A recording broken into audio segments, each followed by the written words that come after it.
to a DHCO. Sí, ya yo lo vi. No DHC, no way. No, ya yo lo vi. Okay. Hey, welcome back to Straight Talk. That is my wife. It is our anniversary today, so we're kind of up and down, in and up. You know what I mean?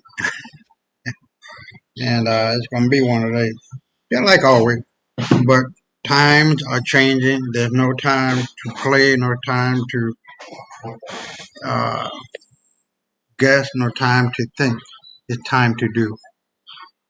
And I think, and I know that our people, black folks, the world over,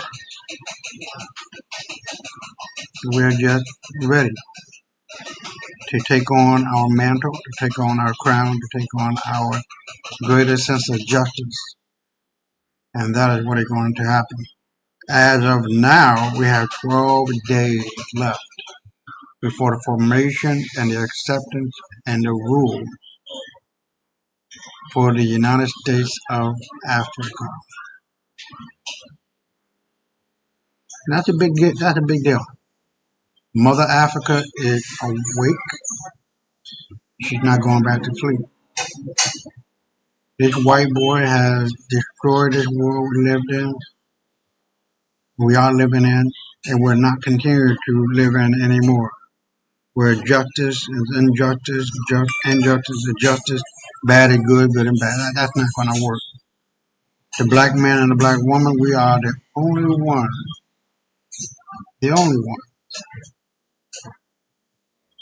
that can put it back to right. Ma'at, ma'at, ma'at.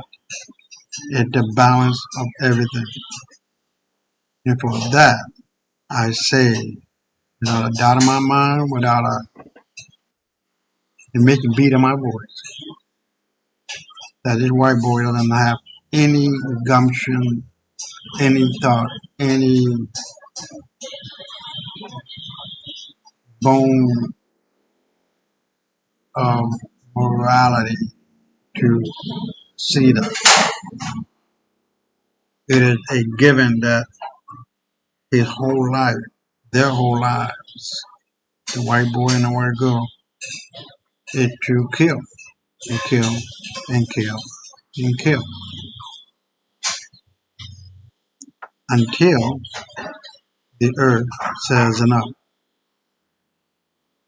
And it has said that now that justice, that hammer of justice, is here. And it's in the form of the black man and woman. And so tonight, we're going to cover a couple of things that are pertinent to our discussion tonight that I want people to be able to understand and to make that connection. And that is crucial to what is going on in this world. A lot of things are happening. America is losing its hegemony. Europe lost its hegemony. And these white folks are running scared. They don't know what to do. Because they know their time is up. And you're going to hear one of them telling you that. So tonight we're going to cover. No, I'm going to do that one because he's not here right now. He said he was cooking. So the first time tonight we're going to do this white boy going to tell you what the real deal is.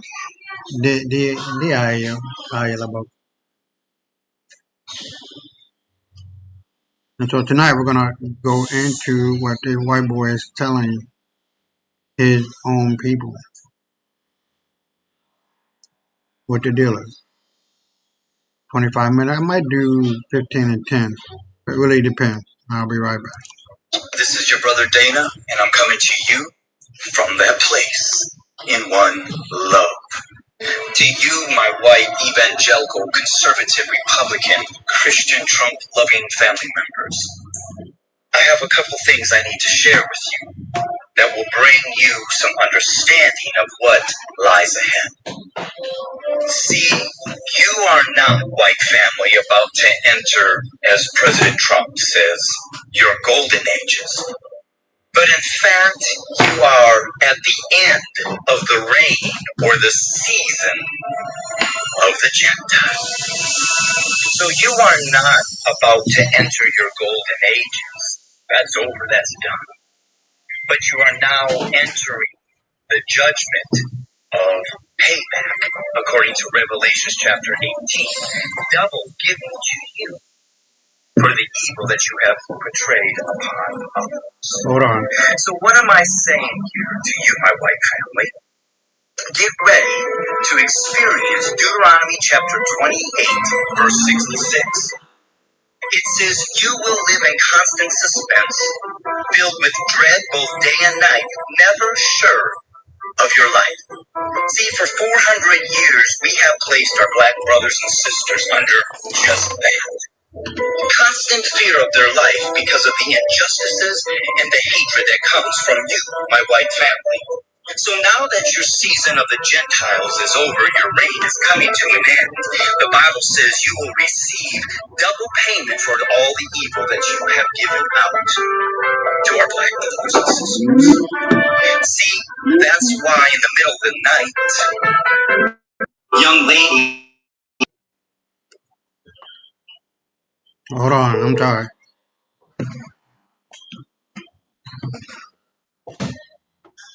Nice watch.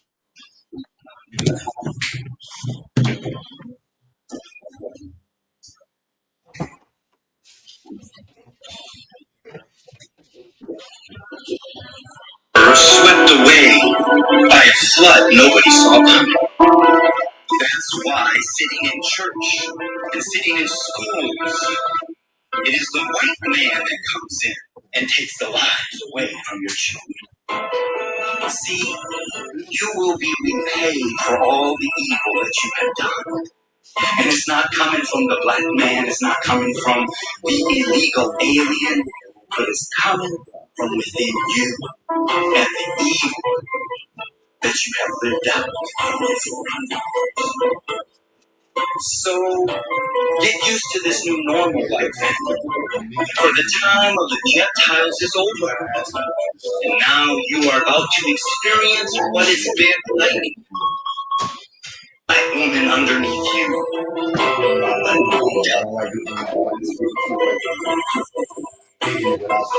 That God, the Most High Yah, have mercy on you. And when I tell you guys what I'm seeing from these comments or from these videos, people are in a state of despair, constant anxiety, constant fear. They are, something is happening spiritually, internally within these people, y'all. So that's what I'm saying. Currently, there is a spiritual war taking place internally and externally within our planet. People are going through it on a level that we can't even fathom. But all of this is part of the illusion that needs to be broken down for us to realize we didn't need any of this. We could be solely living on the land peacefully and quietly. It's only because certain people can't. That's why we haven't figured that out yet. But with this new energy fluctuation coming in, we're getting to it, y'all. We are powering up. But yes, y'all, do y'all feel that shit? It's for expressing his truth. Let me know what you guys think about this video, y'all. Let's continue to get it. Peace in. Hey y'all, how y'all doing? Y'all alright? I'm good. Look at her. Y'all already know what time it is. I got something for y'all to watch.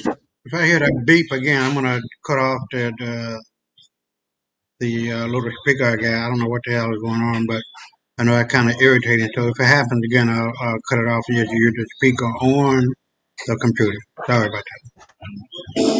Hold on a minute. Come on, y'all. You got to get out of this lie, okay? You got to get out of this lie. You have got to come out of this lie. This white Jesus that you are worshiping is going to take you to hell. The Most High, he is done, okay? He is done with what has been going on. The 400-year is up. The curse is up. Y'all, stuff is getting ready to come undone, okay? And y'all have no idea what is getting ready to happen. You can think whatever you want to think about me, but you need to study for yourself. Please hear me and study. Curse is up. Hold on, Okay? I'm gonna cut it off. Hold on. I'm gonna cut off the speaker.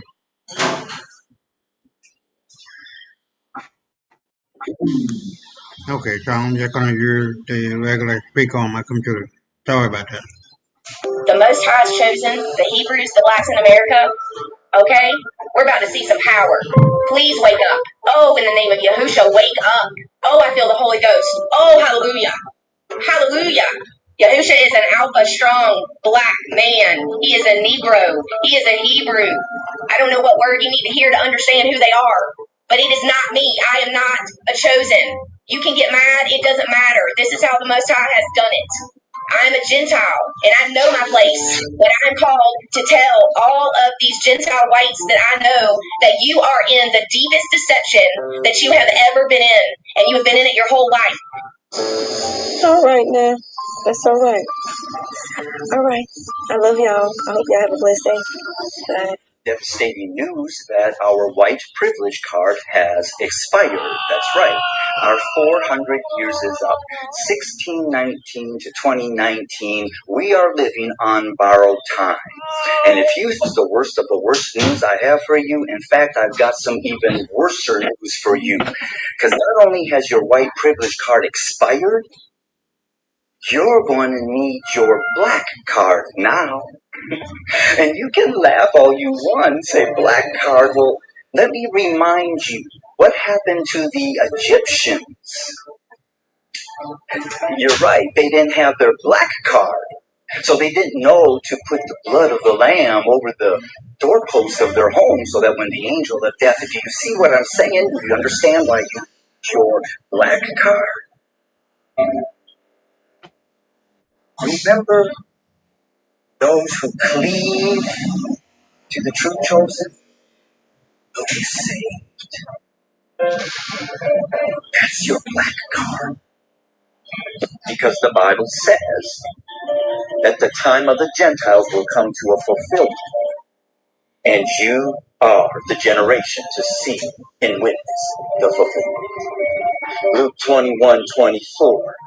And they shall fall by the edge of the sword. Those are our black brothers and sisters. And will be led away captive into all nations. That was our black brothers and sisters, ancestors that were taken into all nations by the Atlantic slave trade. And Jerusalem shall be trodden down by the Gentiles, who are our current white Ashkenazi Jewish people. And look up what ish on the end of the word means in the English language. And these Jewish Gentiles will trodden down Jerusalem until the time of the Gentiles is fulfilled. To you, my Gentile family members, the time of our reign has been fulfilled. It is now time for Jacob to rise to the head.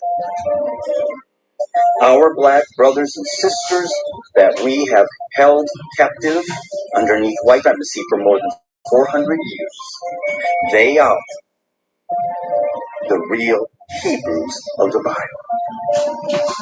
And what took place in Egypt to the powerful Pharaoh and his kingdom will be exactly what takes place into this mystery Babylon, United States of America.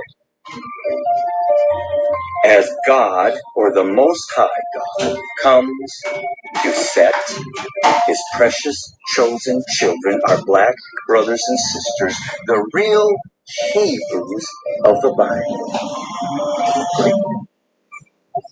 And so there is no Supreme Court ruling, there is no president, no army, no intelligence that you can have to hold back the Most High Yah God coming to get his children. Remember, Pharaoh thought he was all that in a bag of chips too. I can turn your wildest ideas into a song. Just describe it in a few words. Choose a style, and let Mareka the 5th 8 handle the rest. With one click, Mareka V8 transforms your Okay, so unfortunately, those were the only shorter clips, versions of these videos that I could find on TikTok. But I'm sure when you search on him here, right here on YouTube, you'll find him. It goes by Dana Stevens, if I'm not mistaken, because yeah, that's the name it goes by on YouTube. So now, according to him, we are entering a season of consequences. Yeah, he believes that those who historically oppressed Black Americans are about to start facing a form of payback, and not just ordinary payback, but multiplied consequences. In his words, what was done in secret was normalized for generations. What was written into laws and systems, all of that is now circling back. He frames it as a shift in spiritual and social power, a moment where the tables don't just turn quietly but turn dramatically, a moment where the so-called Gentiles, meaning those who benefited from systems of oppression, begin to experience pressure from the very structures that once protected them. And I know some of you will say, we already know this. Yes, we do. History has patterns. Empires rise, empires fall. Privilege feels permanent until it isn't.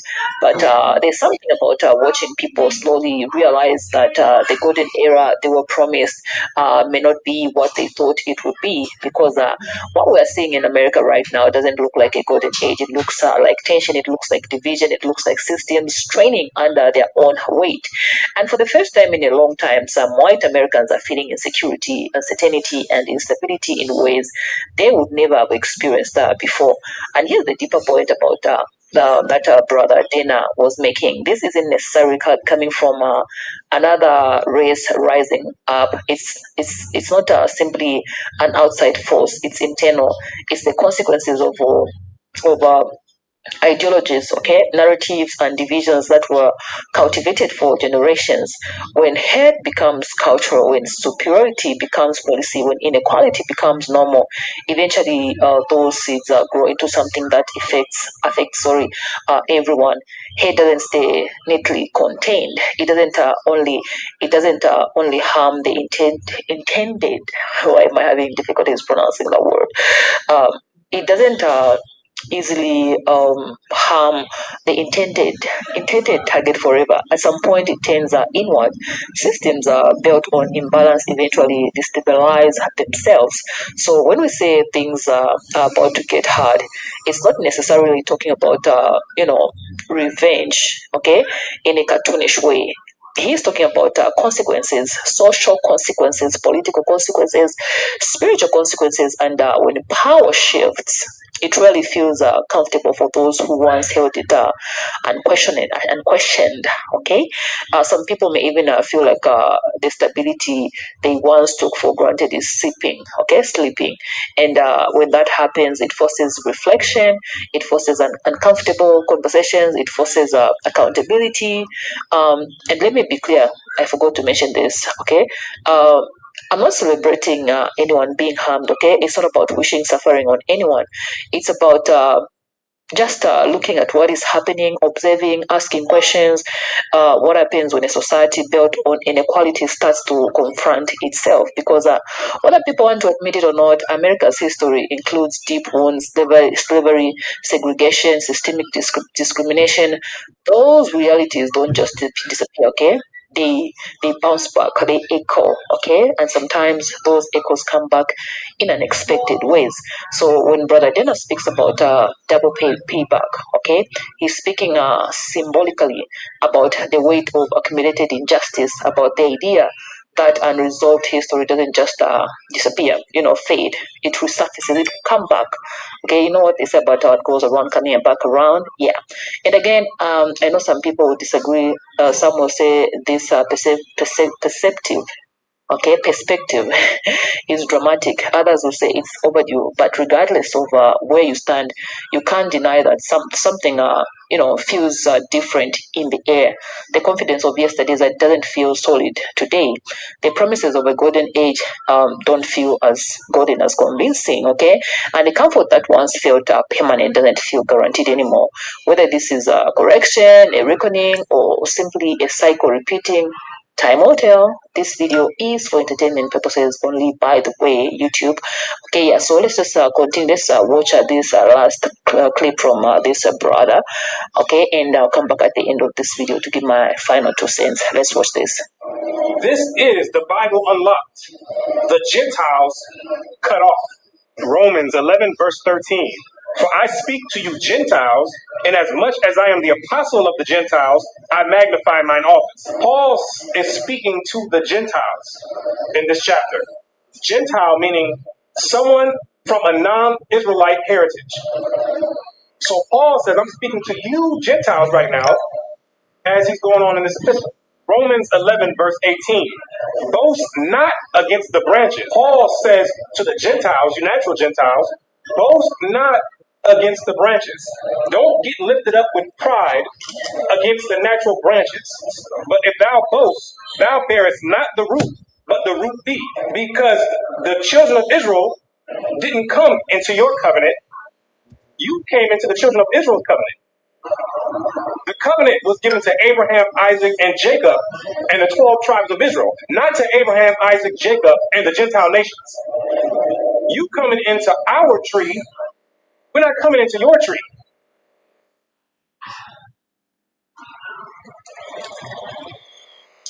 Ron. So he says, boast not against the natural branches. Don't get lifted up with pride, like a lot of you out there have done. Thou will say then, this is Paul, about to give one of the realest prophecies in his epistles. Thou will say then, watch what he says that the Gentiles were going to say, and watch how it has been fulfilled in today's modern Christian church. The branches were broken off. The children of Israel were done away with, because that's what the branches are referring to in this chapter. The branches referring to the 12 tribes of Israel. The branches were broken off. The 12 tribes of Israel were done away, that I might be grafted in. So God can bring in me and the rest of my Gentile familia. Exactly what has happened. Now today, you don't even know who the children of Israel are. No one even talks about these people in the church. This is who the book is. The whole entire book is referencing these people, and nobody even knows who they are. Because the Gentiles have boasted against the natural branches. You boasted against the natural branches. This is what Paul told you not to do. You always hear people leaving comments about the nation, the children of Israel were cut off. Now God engrafted in the Gentiles, and we're all God's people, and there's no more Jew or Greek. Just totally boasting against the natural branches. Well, because of unbelief, they were broken off. And thou standest by faith. Be not high-minded, but fear. Be not high-minded, but fear. You're supposed to be fearful and trembling. Your position in regards to the Most High. Because he chopped off the natural branches, you're supposed to come into the fold and be fearful and be on your P's and Q's. Did the Gentiles do that? Absolutely not. They got high-minded and lifted up. You can see it all in the Christian doctrine today, or you can look at the comments that's going to be left by Gentiles in this video, and you can see the people are high-minded. For if God spared not the natural branches, for if God cut off the children of Israel from their own olive tree, if God did this to his own people, take heed lest he also spare not thee. You better beware that the Most High will cut you off even faster than he did his own people. And that's what you're going to find out in this message. You're supposed to beware lest the Most High cut you off as well. And boasting against the natural branches is one of the ways that's going to get most of you Gentiles cut off. Behold, therefore, the goodness and severity of God on them which fell, severity on them. Who's the them? It's talking about the children of Israel, the 12 tribes of Israel that fell. Severity. That's what happened on us, the 12 tribes of Israel. Slavery, oppression, poverty. This is the severity that the Most High put on the children of Israel, because we were in unbelief and didn't keep his commandments and wanted to follow the Gentile nations and do the customs of those of you people. But towards thee, goodness, if thou continue in his goodness. But towards thee, you Gentiles, if. See, here's the stipulation that they're not going to teach you in the churches. If you continue in his goodness. See, the Most High dealing with conditional love and conditional covenants and a conditional agreement. If you continue in his goodness. That was the stipulation that the Most High gave through the Spirit, that Paul gave through the Spirit of the Most High to give to the Gentiles. He said, "You will be in his. You won't be cut off if you continue in his goodness." Now, did the Gentiles continue in his goodness? You were supposed to take the gospel in the authentic form and go and spread it throughout the world. While the children of Israel, while we fell and we served our captivity and our punishment, you were supposed to be taking a correct doctrine and spreading it throughout the four corners of the earth until we came to the fullness of our punishment and came back as the rulers of the earth. That's what the Gentiles were supposed to do. But instead, what'd you do?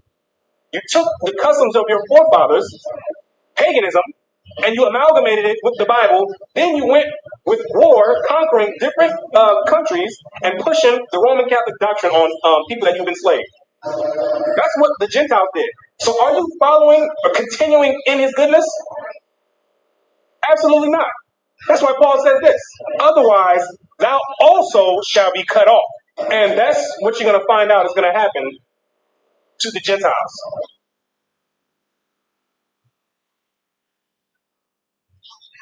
Okay, so as we close up, Now let me make this plain.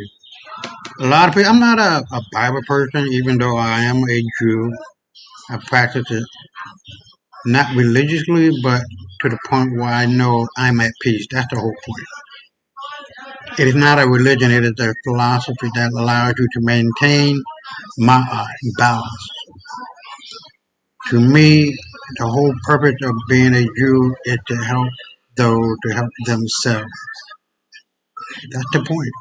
Tikkun Olam, the healing of the world. How can I make it more plain, simpler for other people to live their best life? To quiet the storm down into their mind, where they begin to get in contact with the frequency of their life. That's the point.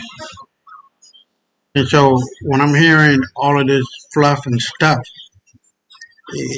to me it sounds like a bunch of bullshit. Because you can't, you're taking words here, taking words there, and if this, if that, if not, it really is simple, cut and dry for me. There's no ifs. It's an individual effort and a collective effort. And when, what did it say? I am because we are because I am. Ubuntu. Simple as that. And so when you get around to hearing people talk, yeah, I mean, it counts, but don't make it more difficult than what it is. It really is simple. Why would you fuck around and fuck around and fuck around with karma, knowing you got good karma and you got bad karma? Why would you want bad karma? And this is more of what it is. You reap what you sow. And if you sow good things, you shall reap good things. Just that simple. All right. So let's finish it up. This video, I want to leave you with something deeper to think about. So what we're witnessing right now, according to Brother Dana and many others who share this belief system, is not something just out of nowhere. It's not chaos without meaning. It's not just politics. It's not just social tension.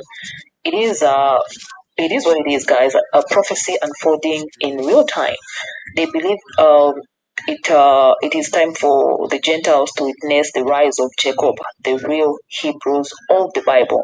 Now, when we say Jacob, they are speaking symbolically. They are referring to the descendants who they believe have been scattered, oppressed, mislabeled, and stripped of identity for generations.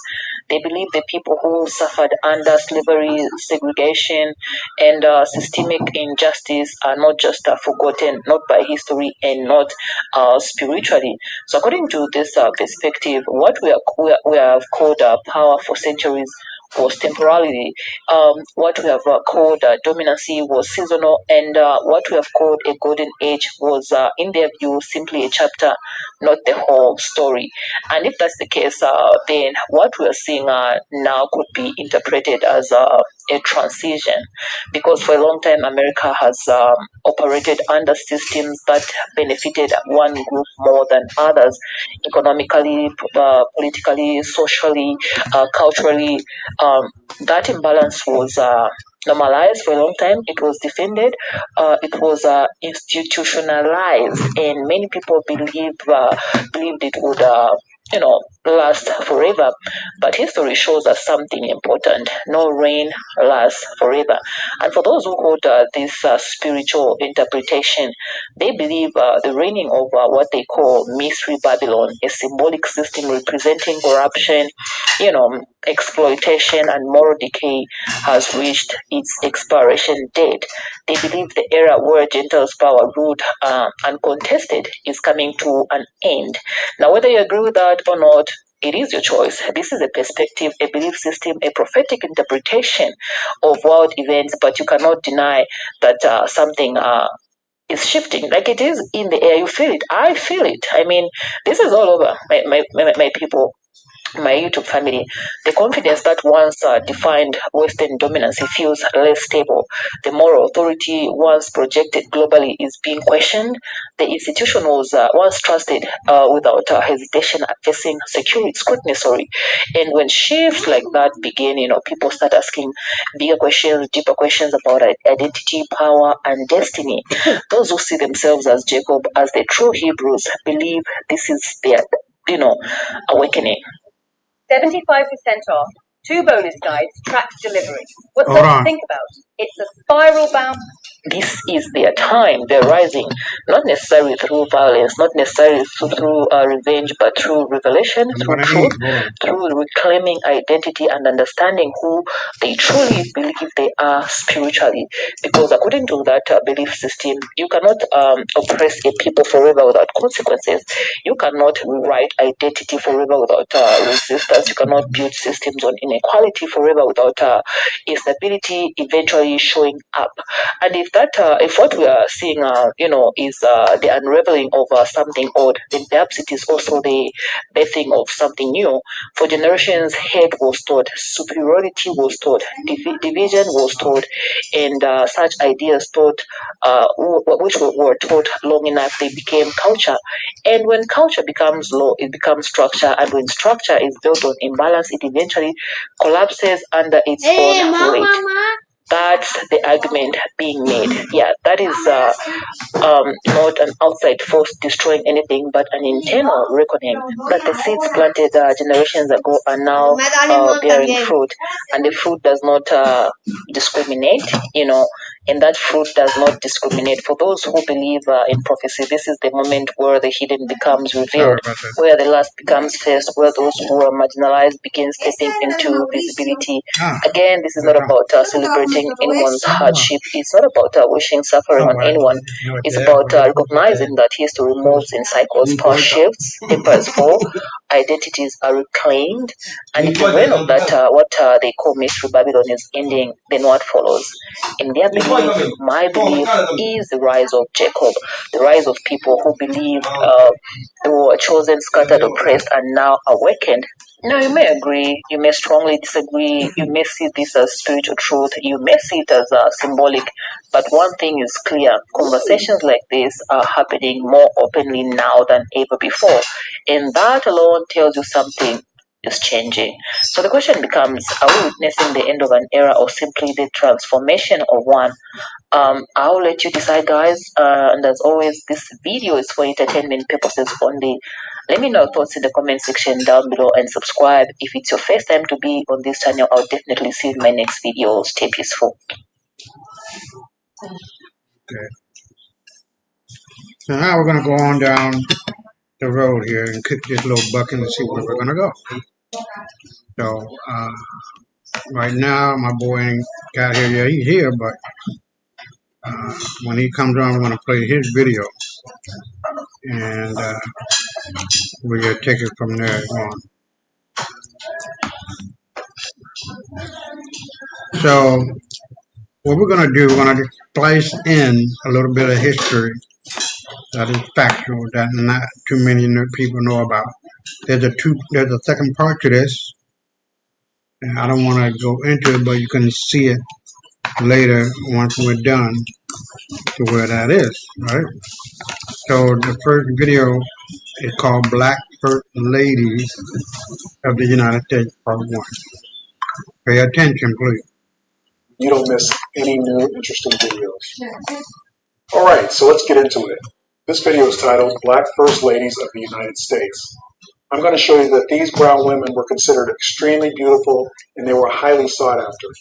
I'm also going to show you that this belief changed towards the latter part of the 19th century as white supremacy crept its way into the fabric of both American and European. Now, their husbands were black as well, so make sure you get that into your brain. Hold on. European societies. I'm going to start off covering the subject of complexion. For those of you that have seen my videos, this will not be new to you. However, I'm going to cover it briefly for those of you that have not seen my videos. I also highly suggest if you haven't seen my previous videos, go back and check them out. Watching them will give you a better understanding of what I'm trying to educate people on regarding the history of people of color. Okay, so let's quickly go over a few words. The first word is complexion. Complexion is, according to the Noah Webster's 1828 dictionary, the color of skin, particularly of the face, color of the external parts of the body or thing, as a fair complexion or dark complexion, the complexion of the sky. Also, if you search for the word complexion on Google.com, it states, complexion is the natural color, texture, and appearance of a person's skin, especially of the face. Alright, so the second word is brunette. The word can be spelled either way. I'll show those on the screen. However, it means the same thing. According to Noah Webster's 1828 dictionary, the word means a woman with brown or dark complexion. According to the Chamberlain's English Dictionary of 1872, the word brunette means a woman with a brown or dark complexion. Of course, I can hear the skeptics saying already, well, complexion means only hair and eye color. According to the same dictionary, the word complexion means the state of being complex, texture, physical character or disposition of the body, hue of the skin, especially of the face. Tu dirección de residencia te está costando caro. Te están pagando 5 veces menos que lo. Okay, so I consulted one more dictionary. It's called A Dictionary of the English Language, 1863. And according to this dictionary, brunette means a woman with a brown or dark complexion. Again, for the skeptics out there, the same dictionary states the word complexion means color of the skin, temperament of the body. Okay, so hopefully these definitions are sufficient enough for even the folks that can't seem to wrap their heads around the meaning of these words because they are so indoctrinated with white supremacist lies and miseducation that even when presented with evidence, they continue to deny the truth. Something that I alluded to earlier in the video was the term brunette, which appears to have changed its meaning during the early to mid-20th century to mean only dark hair. This change ironically happens with the onset of white supremacy, which also occurred during the early 20th century. So, present day, when referring to a brunette, it could mean anyone with dark hair. However, if that was the case before the 20th century, all women with brown or darker hair would have been described as brunettes. Of course, this wasn't the case at all. The truth is, only women with brown skin were referred to as brunettes. Also, during the same time, ironically, the word complexion was interpreted to mean only hair and eye color, even though most, if not all, dictionaries show the word to mean color of someone's skin, especially the face. It's my opinion that these words unofficially took on new meanings because the white supremacists understood the truth. They saw in books, newspapers, and paintings, etc., how many historically important people had brunette, swarthy, dark, brown, sable, dusky, and olive skin tones. So as to diminish the people with these traits, a propaganda crusade was commenced, and sorry to say, it worked well, and it's still working today. Also, as I mentioned before in my videos, it only takes telling a lie over time to create a new perception of reality. This same concept also changed many people's perception that people with brown skin are not as beautiful as people with lighter skin, lighter hair. I'm sure that's how the phrase blondes have more fun came about. Instead of saying no matter your complexion, hair, or eye color, beauty is beauty, in my opinion, and I hope you agree, one does not have to dominate over the other. What is also ironic is that people with dark or darker skin and hair are still in the majority worldwide. However, we have been educated to believe that we are not as intelligent, industrious, or determined as our fellow lighter-skinned human beings. Anyway, let me move on to what this video is ultimately about. Black, aka brunette, aka colored first ladies of the United States. Okay, so most of the evidence I will show you comes from historic newspaper articles. Just an FYI, I'm going to be jumping around a little bit with the time periods. Alright, so this first article comes from the Times, Philadelphia, and it's dated Monday morning, February 9th, 1880. Alright, so it's located under the first column under the heading, First Ladies and Rules for the White House. Alright, so we're going halfway down the page under the subheading, The Model of the White House. Skipping down to where it reads, in a row, like schoolgirls in a class, stood the wives and daughters of the cabinet officials, with Mrs. President Hayes at the head. That it was strictly official was proved by the order observed in their positions. Just as the departments are ranked, the women stood. State and Treasury, War, Post Office, Interior, and the Attorney General. Mrs. Hayes may safely be called a handsome woman, and there will none be found brave enough to dispute the palm. A brunette of the purest type, with large, brilliant eyes that conveyed the idea of surface but not depth, like a transparent window that opens into space. A rather low Greek forehead, over which is banded that shiny mass of satin hair. If the glossy coronet could be improved by wave or bangs, but the dark, rich brunette complexion forbids this modern fashion, and Mrs. Hayes is an artist in one clad in rich, ruby satin and silk combination. Corsage square and low as Pompadour invented to call attention to her charms. No fault. Hold on, please. I'm reading. Can be found with Mrs. Hayes, for her dress is as costly and showy as any worn by the celebrated beauties who flourished in the during the Grant reign. Alright, so I'm not going to finish the article because I've read the part that I'm doing. Okay, so hopefully you saw and heard what I read. The important part being a quote, which reads, the dark, rich brunette complexion forbids this modern fashion. Okay, so there are two things here. First one is President Rutherford B. Hayes' wife, Lucy Webb Hayes, is a woman of color. And secondly, she had a brunette complexion that was dark and rich. All right, so just as a side note, I don't like President Hayes much because according to Wikipedia.com, his presidency represents a turning point in U.S. history, as historians consider it the formal end of Reconstruction. By placating Southern Democrats, Hayes ended all federal efforts to bring racial equality to the South. In other words, Hayes, who was a staunch abolitionist, allowed the Southerners that lost the war off the accountability hook, which emboldened them to ramp up their white supremacist activities and take retribution on people of color, no matter their social or political status. What is also ironic is that the Confederacy consisted of both men of color and men of no color, aka white men, fighting to keep their Southern way of life, which included slavery. The twist occurs when the Southern white women decided after Reconstruction that they will exclude their fellow Southerners of darker complexions, who had the status of being white, and fought side by side with them, denying them any favor or privilege. All men and women of color were lumped together and reclassified as colored or Negro, regardless if they had European heritage, if they were Indian, aka Aboriginal to the Americas, or if they were indigenous to the Caribbean. I will be tackling that subject more in depth in a future video. Alright, so moving on to the next brunette woman. You may find this one very interesting. Alright, so this second article comes from the Harvard Herald, dated February 17, 1893, page 6.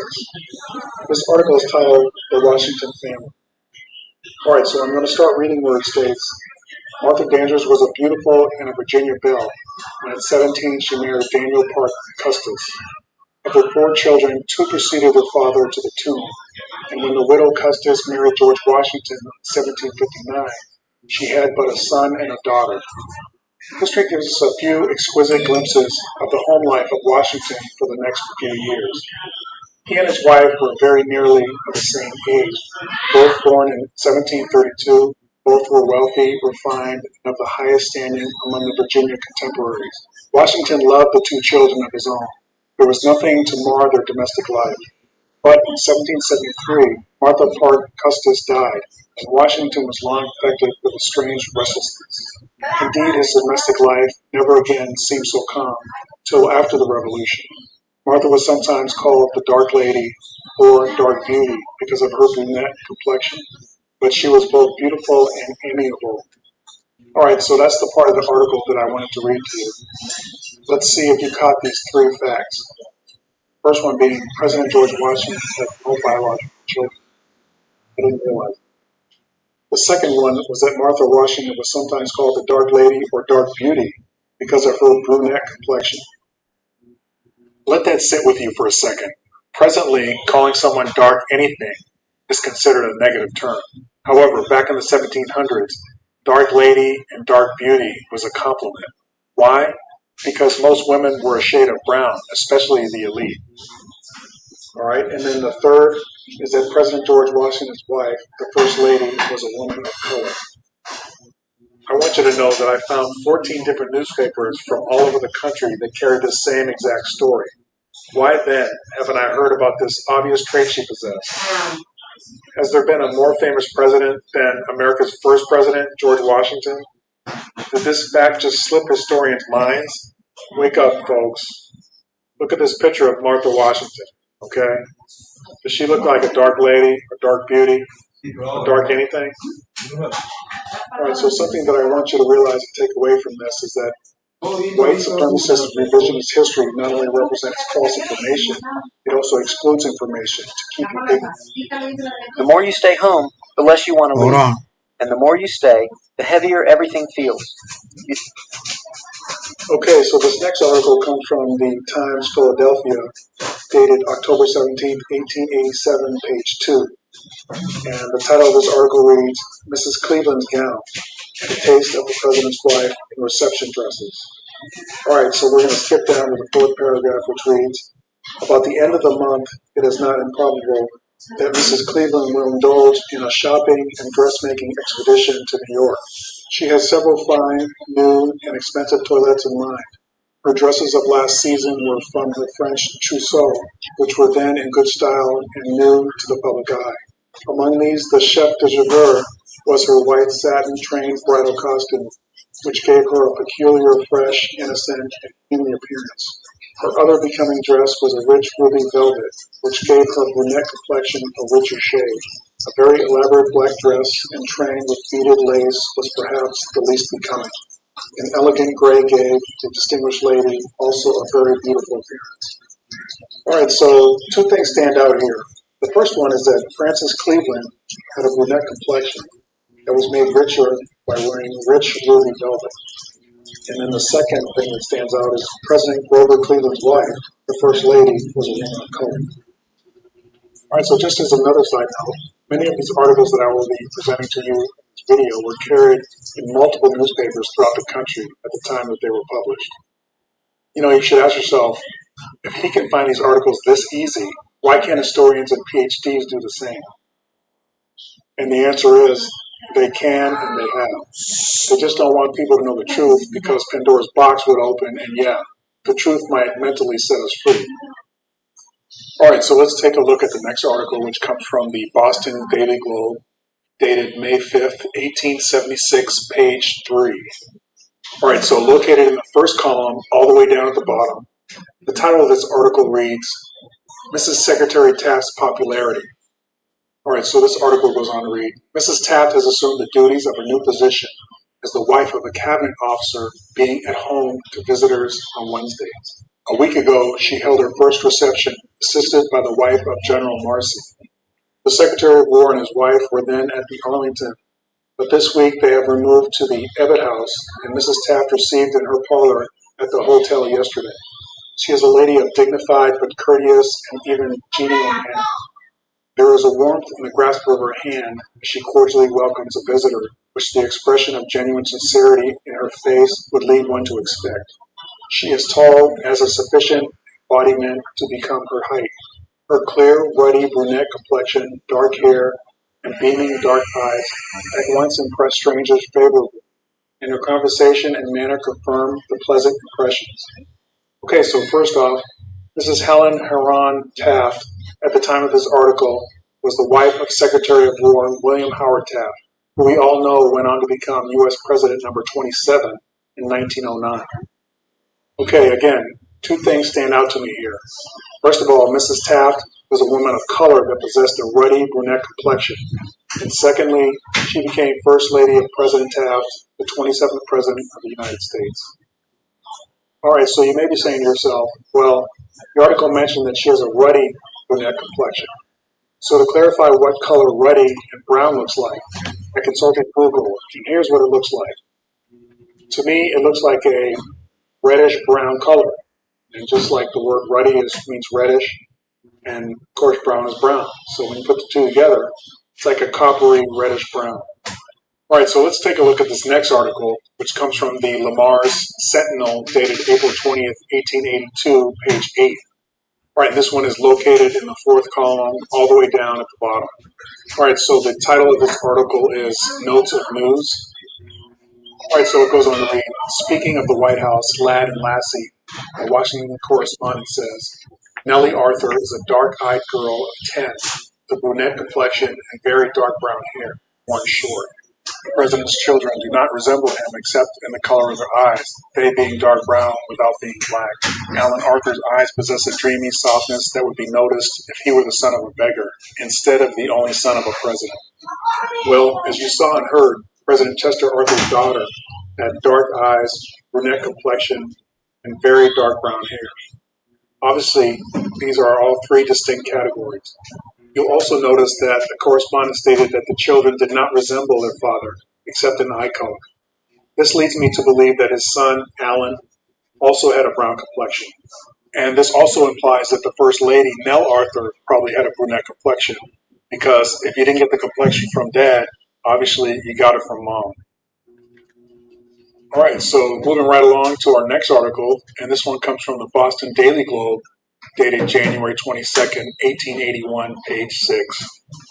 Imagine conducting every part of your research only on one platform. Meet Oreo. All right, so this article is located in the fourth column under the main title, Ladies Land League. Then down to the subtitle, An Elderly Lady. All right, so it goes on to read, clad in a plain but neatly fitting suit of black silk. In appearance, she was about 40 years of age, although in reality, many years beyond that number had passed over her head. Her tread, as she entered the room, was as light and elastic as that of many a maiden of 17 summers. And but for her snow-white locks and for the few soft lines, visibly upon her fair brow, one might well call her a young woman. Her companion was much younger and of a far different appearance. Her dusky hair and brunette complexion contrasted sharply with the fair face and white locks of the elderly lady, who is none other than the mother of the man who, within a brief period of time, has aroused the world and made England tremble. She is the mother of Charles Stewart Parnell, and her companion was Miss Ellen Ford of New York, sister of the editor and publisher of the Irish World. To a casual observer, these two ladies possess nothing in common but their interest in their life. All right, so I'd like to bring your attention to several items here. First, the article states that the young woman had a far different appearance than the older woman. And also, the younger woman had dusky hair and a brunette complexion, contrasting sharply with the fair face and white locks of the elderly lady. Another point is that the younger woman is Miss Ellen Ford of New York, sister of the editor and publisher of the Irish World. The article also states, to the casual observer, these two ladies possess nothing in common but their interest and their labor. Obviously, that's because one has a dark complexion and the other one has a fair or light complexion. Okay, so I know you caught the fact that Miss Ford, with the brunette complexion, born in Ireland, was the sister of the editor and publisher of the Irish World newspaper. As I mentioned in some of my previous videos, many of the Irish were brown or dark-skinned. All right, so this is my 7th article, and this one is from the Burlington Hawkeye newspaper dated September 11th, 1887, page 5. All right, so this one's located in the 6th column under the heading Notes for Women. Halfway down the page it reads, Nellie Grant's daughter, little Vivian Sartoris, is a beautiful child. Playing on the beach at Long Beach with her maid the other day. She was a picture of attractive childhood, delicate, quick, and intelligently American rather than robustly English. She is not in the least like her father. but inherits her mother's eyes, brunette complexion, and shapely hands. General Grant Hold on. And rather prompt. Are you here?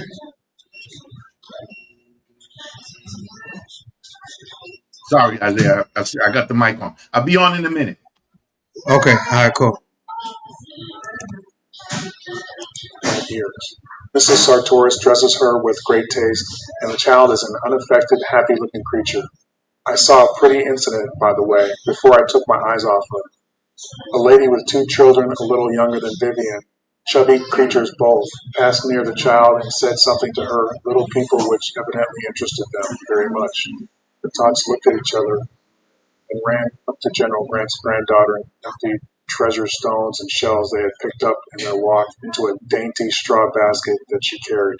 They trotted away without saying a word. Okay, so several things stand out in this article. Just for your information, Ulysses Grant was a Union Army general, the 18th President of the United States. And a black man. And Nellie Grant is General Ulysses S. Grant's daughter.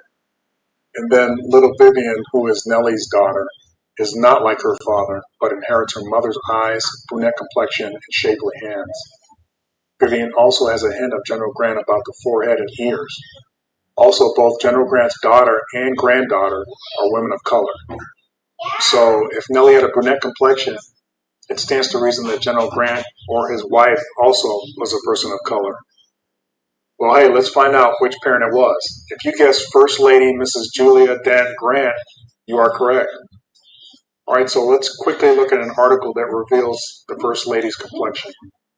And this article is from the Janesville Gazette, dated January 7th, 1876, page 2.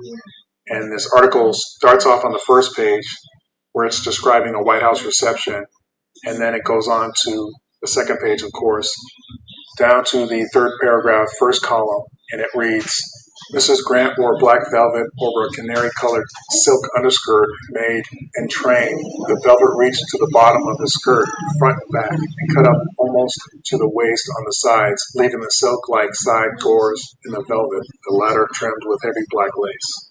The corsage was high, of velvet, with elaborate trimmings of silk. The effect of these colors was very beautiful and becoming to her brunette complexion. She wore diamond ornaments and her hair quite plain, in puffs. You must know that the president's wife is subject to much criticism on such occasions, but on this day the comments were universally favorable, and it was conceded by all that Mrs. Grant had never been more tastefully and becomingly attired. Hold on.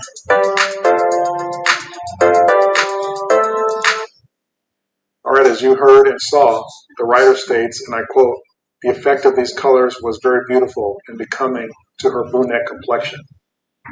All right, the other thing that stood out to me is when the writer mentioned that Mrs. Grant wore her hair plain in puffs. So I went ahead and I Googled hair puffs and clicked on images, and this is what I got. Interesting, wouldn't you say? All right, so let's take a look at this next article, and this one is from the Rock Island Argus newspaper dated December 6, 1882, page 2. All right, so this one is located in the third column under the heading Our Girls, and it looks like it was from the New York Tribune. It basically looks like a reprint from the Tribune, and it goes on to read, did you ever see such pretty things as the boarding school girls of New York?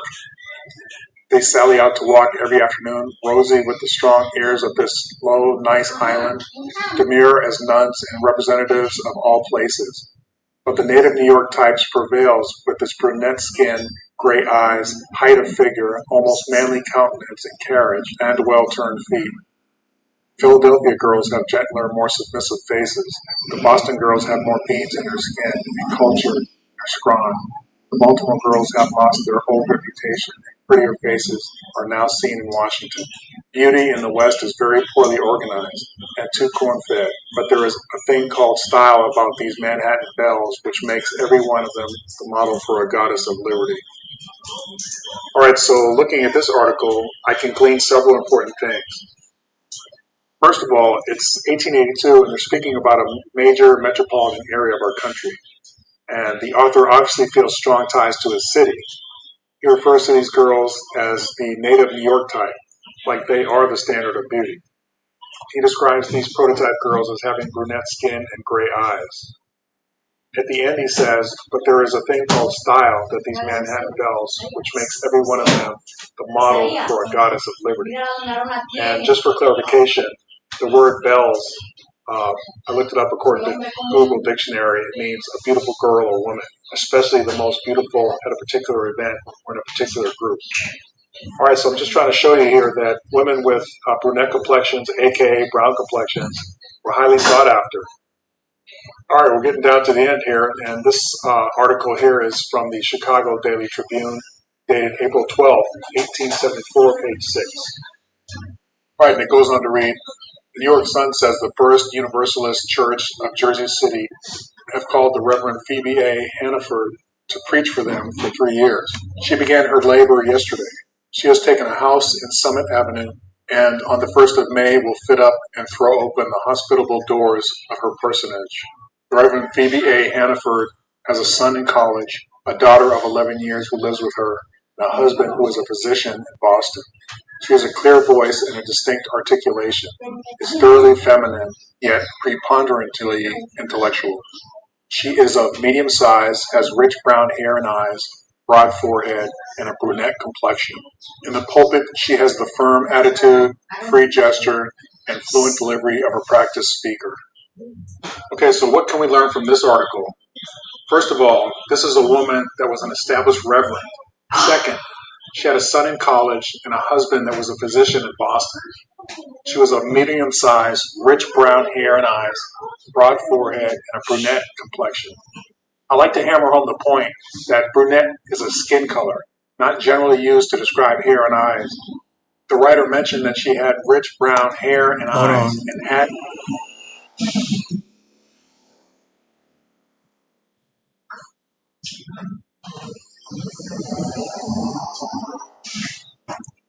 complexion as a separate category. Well, this is the last article I'm going to share on this video. Not that I don't have many more, however, I believe this one makes an interesting point regarding how people of color were perceived and valued at this time in history. All right, so this article comes from the Richmond Daily Dispatch, dated December 27, 1865. All right, so it goes on to read, a popular societal fad in New York is to have books bound in colors to harmonize with the complexion or dress of the reader. One wealthy belle has had Shakespeare bound in brilliant red because it adds to the richness of her brunette complexion, while a blue-eyed damsel reads Tennyson from a becoming cover of blue and gold, Atlanta Constitution. All right, so it looks like this one is a reprint from the Atlanta Constitution newspaper. All right, so what really sticks out to me in this article is that it's 1865.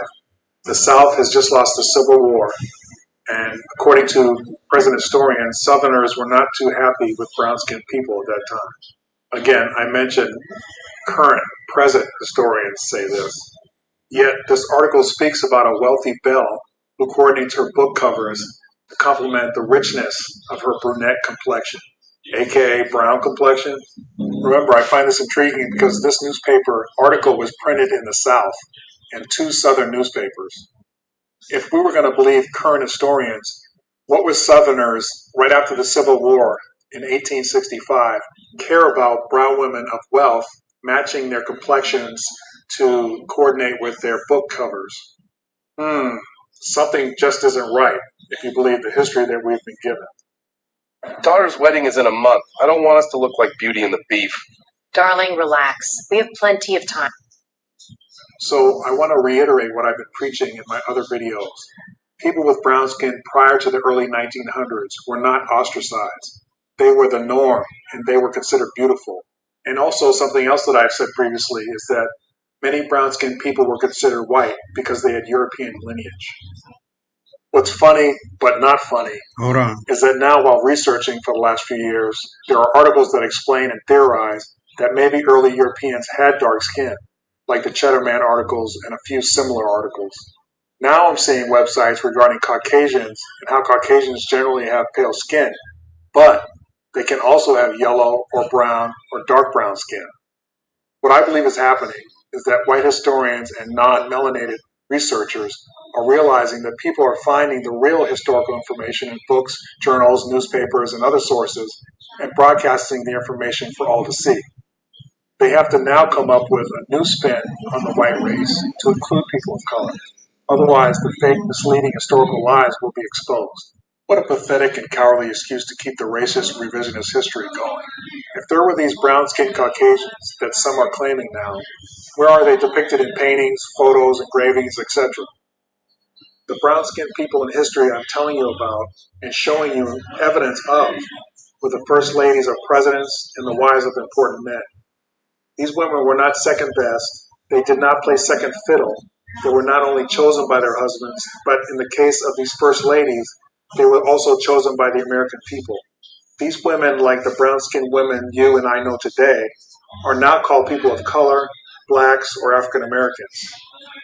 Maybe that's why white supremacy took hold in the late 19th century, because people of color were generally the chosen ones, and the non-melanated people, aka white people, were the exception. Also remember, skin color was the variable used since the late 19th century to discriminate. Now, all of a sudden, white supremacists and their enablers are being inclusive? Give me a freaking break.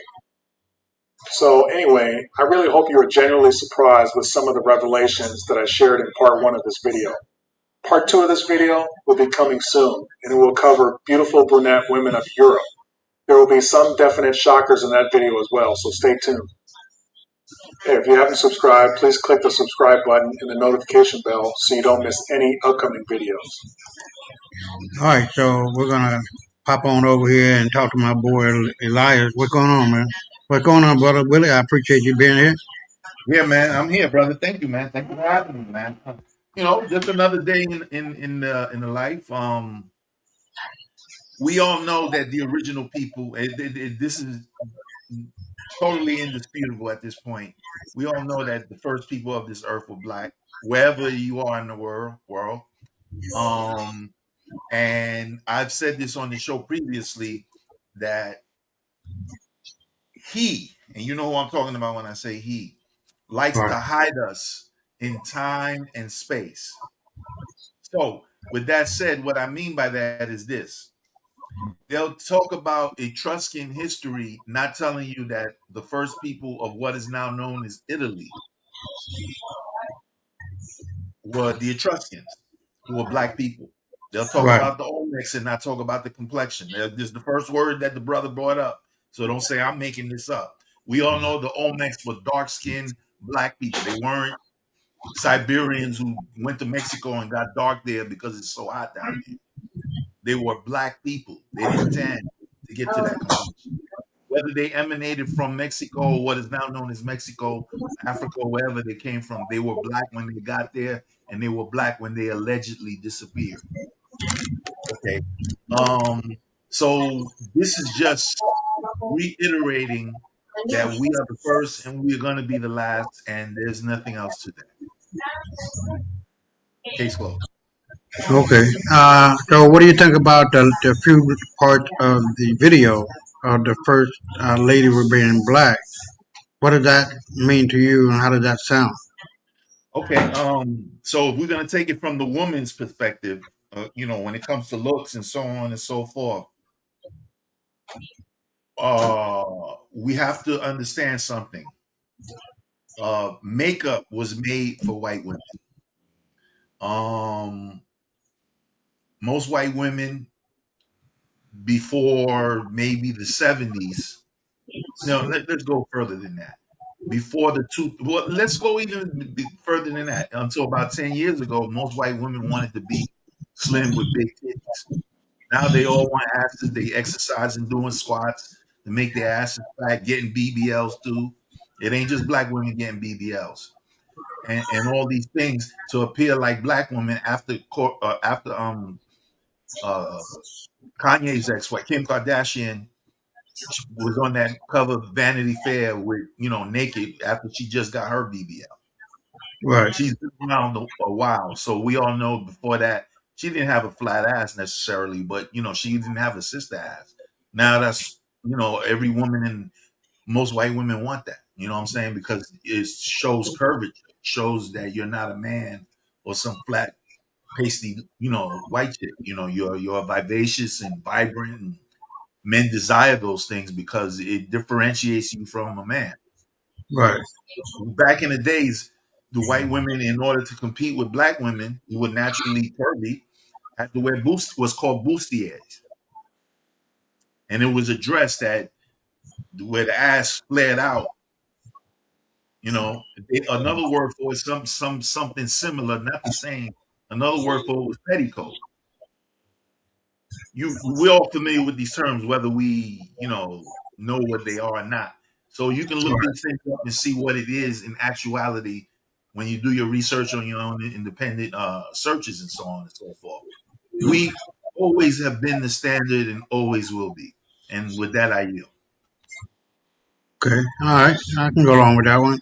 But one of the things that I do know is that this thing we call white supremacy, white superiority, and white want to be I'm better is a reflection of a low self-esteem people who have no respect for nature, no nurture. They have no respect for truth. They have no respect for facts. And it's all based on bullshit, all based on lies and deceit. And so when I see this happening as it has over that decade of the 1890 through 1950s, you were seeing a decrease in the number of black women who are noticeably darker complexion versus what you would normally see, not only in the man, because these guys who had brunette wives were black as well. So you can't deny that. You cannot look over that, around that, or anything. You got to go through it. And so what I'm seeing and what I am seeing is the acceptance, perhaps finally, of what the men and women who were doing their job, but also doggedly avoiding the real issues of that time and trying to make it look as if they're just dark-skinned white people, as that brother was trying to say. But in the end, what do we get? Nothing. In the end, we got to be able to accept history as it is, and because in the beginning of our video, talk about Martha Washington, and that George Washington didn't have any kids of his own, from what I understand, and that he was black too. George Abraham Lincoln and his vice president Hannibal Hamlin were black people. So this blackness wasn't exactly hard, cut, and dry. There were people who looked like me and you, who were considered white, and people who looked like George Bush, who were considered black. A famous editor from New York went down south and was taken to a movie theater, not like movie like we normally would have, but like a theater. And you have black section and white section. And he looked around like, wait a minute. What is that dark-skinned Negro over there looking and being in the white-skinned section? And what about that white-skinned woman in the black-skinned section? You know what it came out to be? That the black-skinned guy or woman, whatever it was, had European ancestry. That determined his whiteness. And the opposite of that, the white person supposedly had no European distinctions or what have you, and was considered black. So it's not just one person, it's like tens of thousands of these people who were misled, misguided, misdirected, and filled with a lot of resentment, self-resentment, and other resentments that led the way to the world in which we are living, because it was fucked up back then. There was no master sitting on a goddamn porch with a lemon tea or mint tea, whatever the fuck it was. Yeah, they funky ass out there too. You're talking about mint juleps. Yeah, mint julep, right. So it wasn't nothing like that, man. You know, even they had black people in the KKK, so it wasn't, you know, all cut and dry. It wasn't that simple. But the complexity of it came through the simplicity of it. The fact that over time, those color lines did harden, but in the beginning they were fluid. And even if you look at the creation of Johnson & Johnson, the founder of Johnson & Johnson was a black man. He obviously, I remember that, and when I was working at the post office and I saw a picture of the guy, you can't help but to look at that motherfucking nigga. Oh man, so it ain't like that, you know what I mean? And white folks are just confused and dumb. That's what they are. So we're gonna go into what you said. And let me touch on something you mentioned a minute ago. Oh, okay, go ahead. As far as man, I forgot my thought, man. I had it and then I forgot.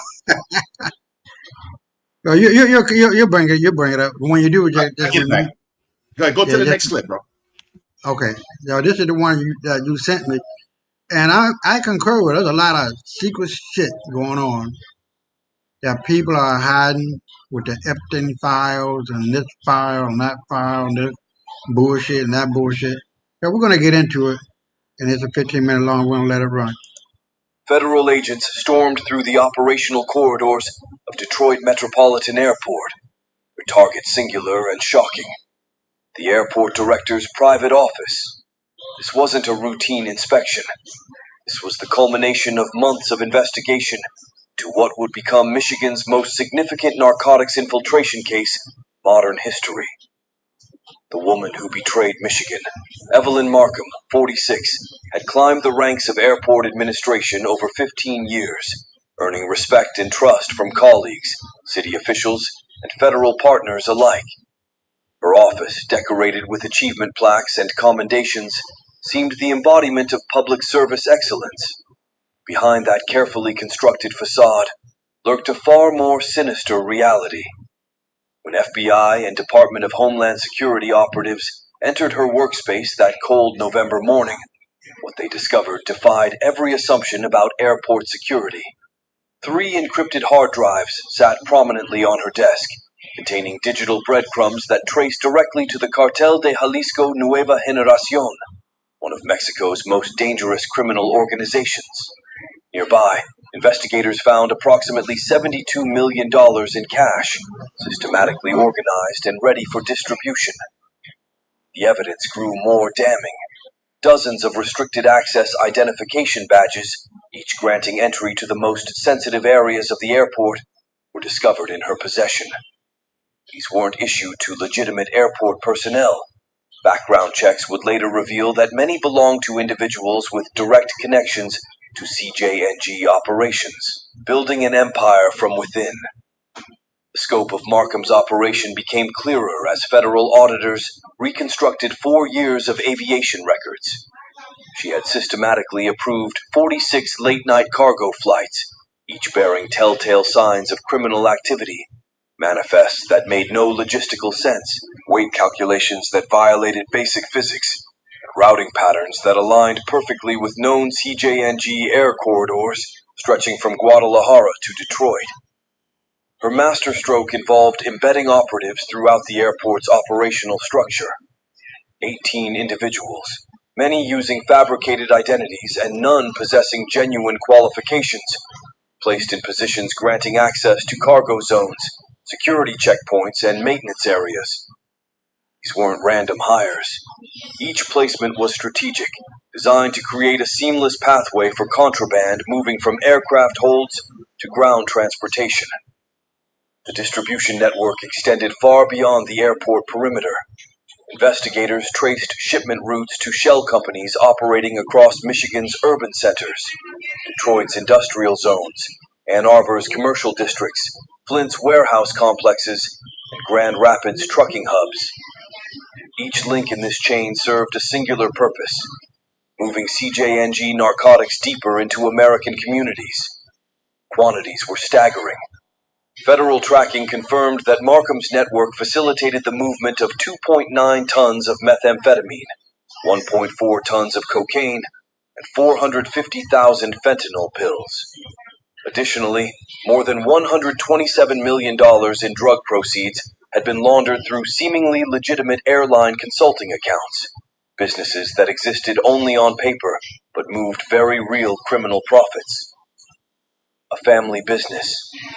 Perhaps most troubling was the involvement of Markham's 19-year-old son, Adrian. Rather than shielding her child from criminal exposure, she drew him directly into the operation. Using her authority, she placed him on the night logistics team, a position that granted unfettered access to restricted loading bays and cargo holding areas. Surveillance footage recovered during the investigation painted a disturbing picture. Adrian appeared coordinating pallet movements with practiced efficiency, signaling ground crews with predetermined gestures, maintaining constant communication with CJNG drivers awaiting their loads. Functioned not as a reluctant participant, but as a trained operative, molded by his mother into a junior logistics coordinator for one of the world's most violent criminal organizations. The North Gate. The operation's efficiency didn't go unnoticed by the cartel itself. Intercepted communications revealed that CJNG operatives had given Detroit Metropolitan Airport a code name that spoke volumes about its strategic importance. La Puerta del Norte, the North Gate. It was through this gateway that the cartel projected its power deep into the American heartland and northward into Canadian territory. At the center of this gateway stood Evelyn Markham, public official who had transformed her position of trust into a cornerstone of international drug trafficking. Operation Wolverine Shield unleashes. By November 2025, federal intelligence agencies had assembled a comprehensive picture of the network's scope. Inside a secure DHS command center beneath Detroit's federal building, senior officials studied satellite imagery, vehicle tracking data, and intercepted communications. The evidence was overwhelming. Michigan hadn't simply been infiltrated, it had been systematically compromised from within. Acting Regional Director Michael Rohr addressed the assembled tactical teams with clarity and purpose. This is counter-infiltration warfare. A criminal organization has weaponized our infrastructure against us. Tonight, we reclaim Michigan. At 2:14 a.m. on November 19th, Operation Wolverine Shield commenced. Nearly 840 federal agents deployed from staging areas across 4 cities. Armored convoys rolled through empty highways toward predetermined targets. Helicopters lifted from Selfridge Air Base, their thermal imaging systems tracking heat signatures at suspected cartel facilities. The largest coordinated law enforcement action in Michigan's modern history was underway. Thunder in the dark. The Detroit River Rouge Industrial Zone became the first battlefield. A warehouse masquerading as an aviation parts facility erupted in chaos as explosive breaching charges tore through reinforced doors. Federal tactical teams poured inside, confronting armed cartel operatives who opened fire from behind cargo pallets. The exchange was brief but intense. Within minutes, the resistance collapsed into surrender. In Flint, the confrontation proved more complex. CJNG operatives had fortified a former aircraft maintenance hangar, using industrial welding equipment to seal entry points. They deployed surveillance drones equipped with signal jammers, temporarily disrupting federal communications. FBI technical specialists countered the interference while armored vehicles prepared to breach the hardened structure. When agents finally penetrated the facility, they discovered row upon row of narcotics packed in identical fashion to shipments logged through Markham's airport approvals. The most dramatic confrontation unfolded on Grand Rapids' Eastern Beltline. 3 transport trucks connected to Markham's distribution network attempted to flee as federal units converged. Helicopter pilots maintained visual contact while ground units established roadblocks. When the vehicles finally stopped, one driver reached for a concealed weapon. Tactical officers responded immediately, securing all 3 suspects without shots fired. The digital skeleton key.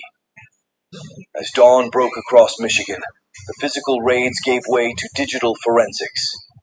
Inside an FBI cybercrime laboratory in downtown Detroit, specialists began the painstaking process of decrypting evidence seized from Markham's office and the various raided locations. What emerged from those encrypted drives revealed an operation far more sophisticated than street-level drug trafficking. Color-coded routing maps detailed 6 distinct corridors, moving narcotics from Detroit Metro Airport to distribution hubs throughout Toronto, Montreal, and Ottawa. Markham hadn't just compromised Michigan. She had positioned the airport as CJNG's primary gateway into Canadian markets.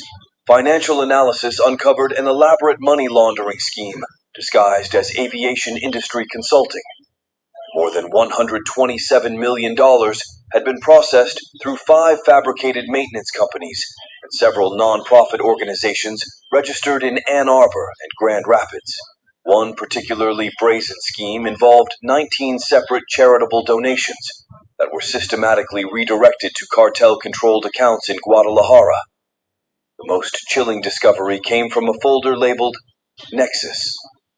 Inside were detailed profiles of 48 airport employees, baggage handlers, security personnel, loading supervisors, even TSA contractors. Each profile documented their access levels, personal vulnerabilities, and payment arrangements. Some had been bribed, others faced threats against themselves or family members. Encrypted communications between Markham and a CJNG coordinator, identified only as Elvia Hero, revealed the true nature of their relationship. She wasn't coerced or blackmailed. She negotiated delivery schedules, complained about operational delays, and threatened to replace corrupted local inspectors who demanded larger payoffs. Her messages conveyed confidence, entitlement, and a shocking belief in her own indispensability to the cartel's northern operations. The engineered blind spots. Perhaps the most damning evidence came from the airport's own security camera servers. Forensic specialists discovered that Markham had orchestrated systematic camera blackouts that coincided precisely with CJNG flight arrivals. Her official maintenance reports provided cover for these deliberate blind spots, ensuring that federal oversight systems captured nothing suspicious during critical smuggling windows. Recovered footage from periods before the blackouts showed Adrian Markham directing cargo operations with disturbing professionalism. Communicated via encrypted devices, later linked to cartel communications, coordinated with ground crews, and ensured shipments reached waiting CJNG vehicles without incident. His role wasn't peripheral. It was operational and essential. The reckoning. When federal prosecutors tallied the results of Operation Wolverine Shield, the numbers told a story of unprecedented criminal infiltration. 102 arrests across Michigan, 67 confirmed CJNG operatives captured, 9 corrupted public officials detained, 48 airport employees removed from duty, 4.3 tons of narcotics seized, and $138 million in criminal assets frozen across 3 jurisdictions. The implications extended far beyond Michigan. Documents recovered during the raids referenced phase expansion plans targeting airports in Ohio, Wisconsin, and Pennsylvania. Markham's model had proven so effective that CJNG intended to replicate it throughout the Midwest and Northeast. The Department of Homeland Security responded with the most aggressive aviation security review since the post-9/11 era. TSA leadership ordered immediate audits of cargo handling operations at every major American airport. The Michigan case had exposed a vulnerability that threatened national security on multiple fronts. Justice and questions. Evelyn Markham faced an array of federal charges. Conspiracy with a designated transnational criminal organization, large-scale narcotics trafficking, money laundering, public corruption, tampering with aviation security systems, and endangering interstate commerce. Her son Adrian received separate charges, including aiding drug trafficking, obstruction of justice, and handling prohibited materials in a restricted federal zone. As news spread across Michigan, communities reacted with shock and anger. The director of the state's largest airport, someone entrusted with protecting public safety, had systematically funneled tons of narcotics into American communities. The overdose deaths could be traced to drugs that passed through Detroit Metro under her authority. How many violent crimes had been funded by the narcotics she helped distribute? The lingering shadow Operation Wolverine Shield dismantled Markham's cartel superhighway, but it also revealed a terrifying vulnerability. If one airport director could compromise an entire state's aviation infrastructure and establish an international trafficking corridor, how many similar operations remain hidden? Federal investigators noted that CJNG treated Markham not as a compromised official, but as a strategic partner, someone capable of reshaping supply chains and opening new markets. Her downfall, while significant, raises uncomfortable questions about airport security, oversight mechanisms, and the potential for similar infiltrations at facilities across the nation. The Michigan case stands as both a law enforcement triumph and a stark warning. America's transportation infrastructure represents both its greatest strength and its most vulnerable target. When trusted officials betray that trust, the consequences ripple through communities, states, and international borders.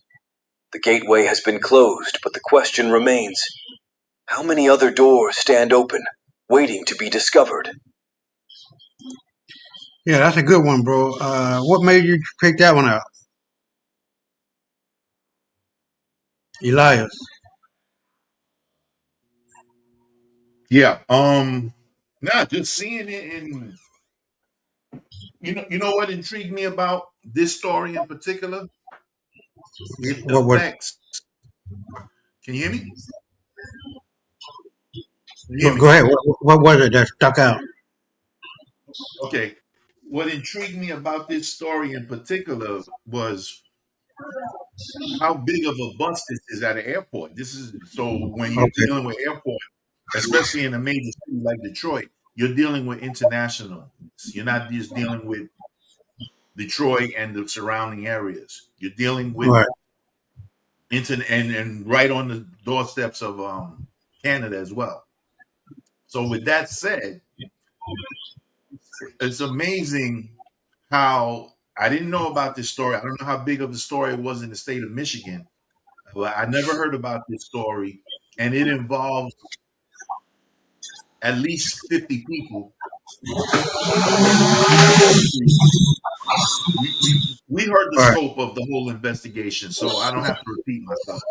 This involves thousands of people, not just the victims of the drugs, but the people selling it, the jobs, the people that are married or together with the people that were working there that are in jail now, who depended on those people for their daily bread, so on and so forth.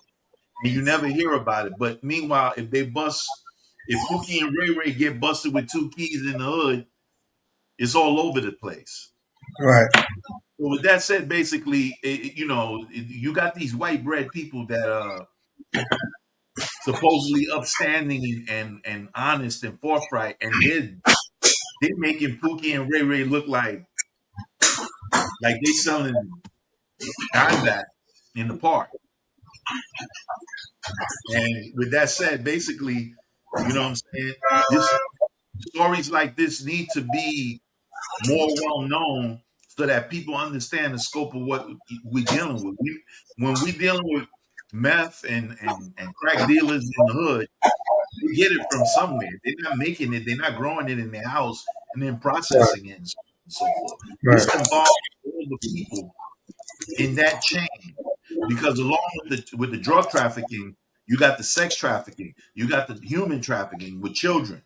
All of that is involved in there too, because these cartels are not just one-offs, man. They traffic whatever the hell is profitable. So if the cocaine ain't working or the meth ain't working, they're gonna do it with kids. If that don't work, they're gonna do it grown women who are prostitutes. If that don't work, then they go on to the next thing and on to the next thing. Whatever's profitable. I yield, bro. Yeah, that's a good point at the end.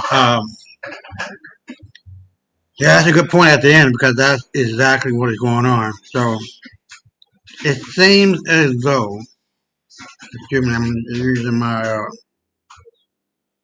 my nitrous oxide gummy bear, but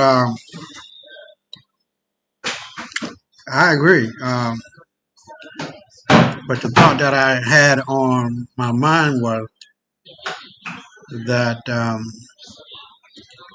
this country is rotting from the inside fucking out. And there seems to be no good moral compass amongst our politicians and president, vice president, you name it, to put a stop to the bullshit. We can do it, but there is a flow of human fecal matter that stinks to high heaven, that somebody somewhere or a group of people, you can say the Epstein people, and that goes deep throughout Europe and the world. And like you were just saying, cocaine, amphetamine, traffic, or the shit is deep, man, and the shit stinks to high heaven. And I just don't see it coming to an end until we make up our mind to kill these motherfuckers. That's the only answer. There's no, I'm gonna let you live. Did you tell me this person? No, all you motherfuckers gotta go. All of them. Because if we don't, that sends a very bad message to people who might want to try it. Now, if this was in China, you know, motherfucking well, every motherfucker gotta die. There's no ifs, ands, or buts about it. You got 1 ounce of 1 ounce of 1 ounce of any drug, you're dying. Throughout Southeast Asia, they're not playing that bullshit. So, to me, America is only allowing it because the upper elite are making the money too. They the ones that they own the slave trade. Say what now? They own the drug trade. Yeah. Listen, I read in Behold the Pale Horse, and this book came out in maybe 1991 during the first Gulf War. Daddy Bush, not Son of Bush. In the first Gulf War, excuse me, in the in that book, it said that 75% of all world drug trade is ran by the CIA. 75%. What now? 75, not 25. Okay, 75% what? Of the drug trade, of the world drug trade is ran by the CIA. I wouldn't doubt it, nigga. And that started with Daddy Bush when he became the head of the CIA, before he was vice president, then president. He was the one that started that. You got to understand something. Let me finish this real quick, brother. You know what? You know, I'm sure you are familiar with the Boxer Rebellion, correct? Of course. I was about to say that. Yeah. Okay. The Boxer Rebellion was started by the same people who started Skull and Bones. They used to be called the Russell Trust. When they became the Russell, when they started, the name started becoming synonymous with the drug trade, they changed it to the Skull and Bones and employed the Bush family, who were the security for the guys importing all of that opium into China. Right. So that's where it all started on a world level. And from what that book said, the opium epidemic that was in China that led to Mao Zedong implementing the policy you just talked about a minute ago about killing you for drugs like lickety split. Right. He was also set up by them because when they couldn't control it no more, they needed somebody there to control. So basically, controlled opposition. Right. He gave them all a year for you to either stop selling it, using it, and once that year was up, it became bullet to the head. No talking, no court, none of that jail. You're gonna be appealing for 2 years, and no. On the spot killing. Well, I agree because we did that coverage of the Jaga Seth, who were a black family that ran the China Silk Road, that allowed, through jealousy of his own brother, not literal brother, but his own skinned people, that he wanted to take control. And so, with $42 trillion on the line in today's money, that gave way to the British capital market and investment market that allowed Britain, England, to become a powerhouse, an economic powerhouse. So you're right in regard to that, and also it gave credence to American families who were knee deep to a gopher's asshole in dirty money. They made hundreds, if not billions of dollars trafficking opium in China. And China, to this very day, is fucking pissed about that because they lost tens of millions of lives that could have been productive. And I'm guaranteeing you, without a doubt in my mind, that China ain't forgot that shit. And I'm glad, great point, brother, because to finish the whole scenario, 90% of the world's fentanyl comes from China. So fentanyl comes from China? China, brother. And Most there it is. Maybe, there it is. This is where you get commerce coming back to you. Yeah, exactly. So that's their payback. I don't know if you remember when Trump ran the first time, when it was being reported that 80 to 100,000 mostly white people were dying of fentanyl overdoses every year. Right. That's not including the ones that OD but didn't die. That's just the ones that died. Right. You probably could triple or quadruple that when it comes to the ones that OD, but maybe they had Narcan on them, or somebody found them, took them to the hospital fast, and they were able to live. Right. The point I'm going to make is that was the beginning of the talk of the trade war during his first administration with China. But it was very little reporting of it because these motherfuckers here that profit off of it didn't want it to stop either. Right. And quite coincidentally, Hunter Biden wound up being a crackhead, and no telling what else. That crack was probably just one of the drugs he used. Right. Right, because he's a drug head. He's not just a crack smoker. He probably do everything. Right. And when you look at America's top name families, they all got their start in drug trafficking. And they came back to America to clean up their name and started museums and art museum galleries and contributing to Harvard Law, Harvard, Yale, Princeton, Stanford University, and became a pristine name in the annals of American history, when in the beginning they were drug dealers. Well, no, hold on. We got to go back to that too, because after it became kind of taboo, when. Wait, say that again? Well, hold on. I'm trying to formulate my thought. You got to understand something too. Not just drugs. Most of the prominent families, like you just said again, that were that from back then that made their money Right. were also bootleggers. Because remember, alcohol Oh was yeah. once Okay. Yeah. Seagrams. These names are well respected now. We don't Right. think when we think of Seagrams, we think of a corporation. When I think of Seagrams, I think of vodka. Right.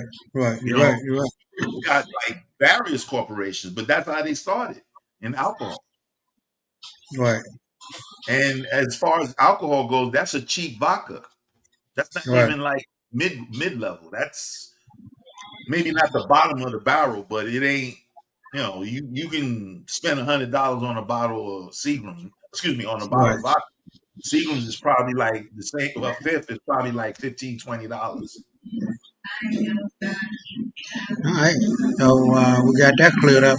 So let's go onto the greater stage of global impact and what that means, how that might filter down into what we have been discussing.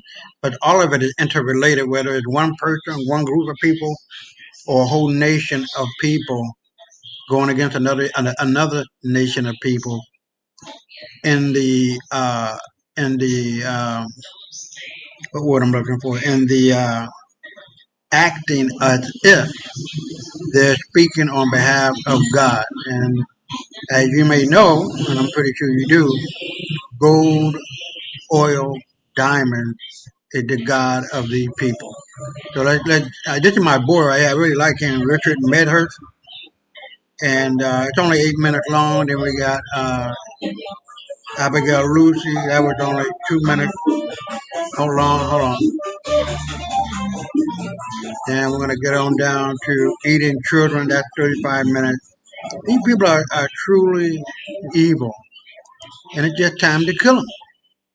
So let's play that one. Before you run the tape, real quick, Isaiah.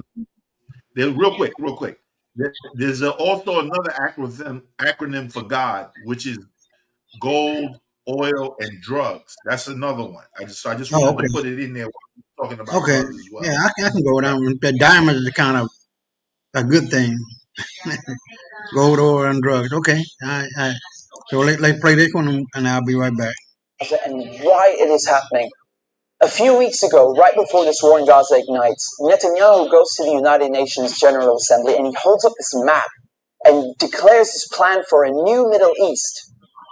And people are going, what is this stupid line this guy's drawing with a red marker? What it is an economic corridor that stretches all the way from India to the United Arab Emirates, into Saudi Arabia, into Jordan, Israel, and then finally to the entire European continent. I mean, the United States at this point, seeing their influence starting to fade, seeing the relevance of the dollar recede after they stole $300 billion from Russia. You have all these spooks in Washington and Tel Aviv, running around desperately trying to counter BRICS and counter China's new Silk Road. And this is their answer. This is a rival to the new Silk Road. Remember, the ancient Silk Road is the largest, most important trade route in human history. This thing is enormous. It stretches all the way from China to Syria to the Mediterranean Sea. The Chinese know how important this thing is, and they want to revive it. It is the future of world economics, trade, and politics. Within the span of a few weeks, Iran and Iraq have signed a railway deal. So now you have a rail link for the new Silk Road. And President Assad of Syria, who the West have been trying to isolate for over a decade, is now visiting China, the world's largest economy, and signing a strategic partnership. This is pivotal. So now the new Silk Road has rail access all the way to the Mediterranean Sea through Syria's port in Latakia. So not just land, but maritime trade. This is crucial. And as enormous and important as all of this is just one aspect. This is just one aspect. You still have the gas. How can we talk about the Middle East without talking about gas and oil? When the U.S. instigated the Maidan coup in 2014, that wasn't just about NATO expansion and encirclement of Russia. This was about surrounding, controlling, and cutting off Russian gas to Europe. Russia is the country with the largest proven reserves of natural gas. Control Ukraine, and you control the pipelines that feed and supply Russian gas to Europe. For decades, you've had U.S. politicians, Republican and Democrat, from every administration, openly saying on camera, we don't want Nord Stream. there will be no longer a Nord Stream 2. We will bring it into. You want to have pipelines that don't go through Ukraine and Russia. For years, we've tried to get the Europeans to be interested in different pipeline routes. It's time to do that. You want to depend more on the North American energy platform, the tremendous bounty of oil and gas that we're finding in North America. Lo and behold, Nord Stream 1 and 2 are blown up. I mean, this is without question the most egregious, the largest terrorist attack on European infrastructure in modern history. There are only 3 countries on this planet that can pull this off. They are Russia, Britain, and the United States. And let me tell you, it was not Russia. You combine that with the sanction packages from the European Union, banning Russian oil and gas. I mean, talk about shooting yourself in the foot. So now there's no more Russian gas coming into Europe. And just like that, the United States have achieved a long-standing foreign policy objective. Now, the only other country with enormous gas reserves, the second largest in the world, is Iran. Iran signed the nuclear deal in 2015 and 2016. They're complying in every way imaginable. The IAEA at the UN cannot be happier. And then the United States, you know, the guys who orchestrated the whole deal, go back on their word and they rip it up just like that and reimpose sanctions on Iran. So now Iran is barred from selling its oil and gas to Europe and others. So Russia and Iran, the 2 countries with the largest gas reserves, are out of the picture. Then Israel, all of a sudden, proposed themselves as a solution to the European Union's gas shortages. Take our trilateral energy, for example, that we closed in June with Egypt and Israel. It has played an important role in our strategy to get rid of the Russian fossil fuels. How convenient. How convenient. In 2010, they conduct a geological survey and find this monstrous giant gas field in the Middle East. It's called the Leviathan, and it's in the Mediterranean Sea on the Levantine Basin. That means it's right off the coast of Palestine, Lebanon, Syria. Syria initially declines offers over its gas reserves and simultaneously refuses to lay pipes for a Qatari gas project. What a coincidence. Barely a year later, war breaks out in Syria. And who's funding it? Qatar and Israel and the United States are just some of the parties funding and running this war to overthrow the government in Damascus. Today, the United States control 1/3 of Syria. They control all of Syria's oil fields, and Israel is bombing Syria's most vital port, Latakia, on a regular basis. So they're cutting off all the oil revenue and destroying, crippling any maritime activity, such as trade, such as gas exploration. Another major port on the Levantine coast is in Beirut, which mysteriously explodes in 2020. And so Israel, proposing itself as a solution to Europe's gas shortages, shows up with an FPSO, this enormous gas extraction vessel, and tries stealing gas from Lebanon's Karish gas field. And, you know, this reignites a huge maritime border dispute. And Israel has to go and beg the United States to solve this diplomatically because Hezbollah said, if you steal 1 cubic inch of our gas, we will fire our missiles on your ship. Now we come to Gaza. Gaza also has its own unexplored gas field. Gaza is also a concentration camp run by the Israelis. And it's been under siege by Egypt and Israel under naval blockade since 2007. I mean, you can't even fish properly, let alone extract gas. And so now, the Lebanese, the Syrian, the Palestinian ports, they're all out of action, and the only working port left in the coast is the Israeli port on Haifa. I mean, how convenient. This makes Israel the only one able to explore gas and implement an economic corridor like the one that Netanyahu held up at the UN. So in other words, Israel and the United States together killed off all the competition, stole their goods, and cornered the market. But as winter is approaching, Israel desperately needs to get that gas for Europe. But there's no stability. There can never be stability in the region without solving the Palestinian question. And so when Netanyahu shows up at the UN with his brilliant plan, you know, the Israelis thought, oh, it's a done deal. You know, they'll just get Saudi Arabia to normalize ties and thereby extinguish the Palestinian issue once and for all. And that is precisely why they are in Gaza slaughtering Palestinians like crazy, like they're in berserker mode. Israel has bombed Gaza before, but this surpasses anything we've ever seen, which is truly saying something. I mean, this is unhinged, calling people human animals and massacring them. Israel is just hoping the Palestinians will run away in fear into the desert. They've literally said this. They want to put them in the desert. They want people in Gaza to go to the Sinai Desert and push the people in the West Bank into Jordan. This is genocide and ethnic cleansing without question. But it also has economic and geopolitical implications. Hamas and the collective resistance, when they found out about Israel's plan and Saudi Arabia's wishes to normalize ties with Israel, which would destroy any hope of a Palestinian state, this forced their hand. It became clear they needed to act and respond immediately, lest Palestine be lost forever. For Palestinians, this is and always has been a matter of life and death, to be or not to be. Either the resistance axis and the global south expel the American and Israeli colonizers from the Middle East, or Israel and the United States will continue occupying the region, choking off the new Silk Road, plundering Syria's oil, and keeping Russian, Iranian, and Arab gas cut off from the world market. This is a decisive moment, and not just for Palestine, because the victors will end up drawing the new map of the world to come.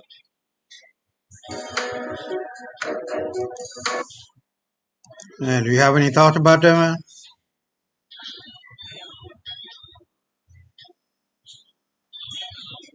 Not really, bro. You can go to the next one. You got any thoughts about it? No. Pretty on point. Okay. Well, let me say this. It's coming down to money. The white motherfuckers, white boy, white girl, they'll kill they'll kill their daddy, their mama to get some kind of upper hand economically and geopolitically. Because they know their time is up. There's no more of that. Unfortunately, what was it? SABN and SAN, I used to use them a lot. It's Supreme African Breaking News made a point in 12 to 15, no more than 20 minutes video, that Africa is awake, that Africa is united, that the global south and the brown nations that have all of the resources are united. It's over, bro. White folk are going to be dispossessed. They fear that. They know that. There's no doubt in my mind about that. And they're trying to save face. But they know that their asses is done. And come the 26th of this month, another 12 days, after that, it's already up and running and happening. But Africa and the black man and black woman, we are taking back everything that belongs to us. And I mean everything, not some things, not a little thing, every motherfucking thing.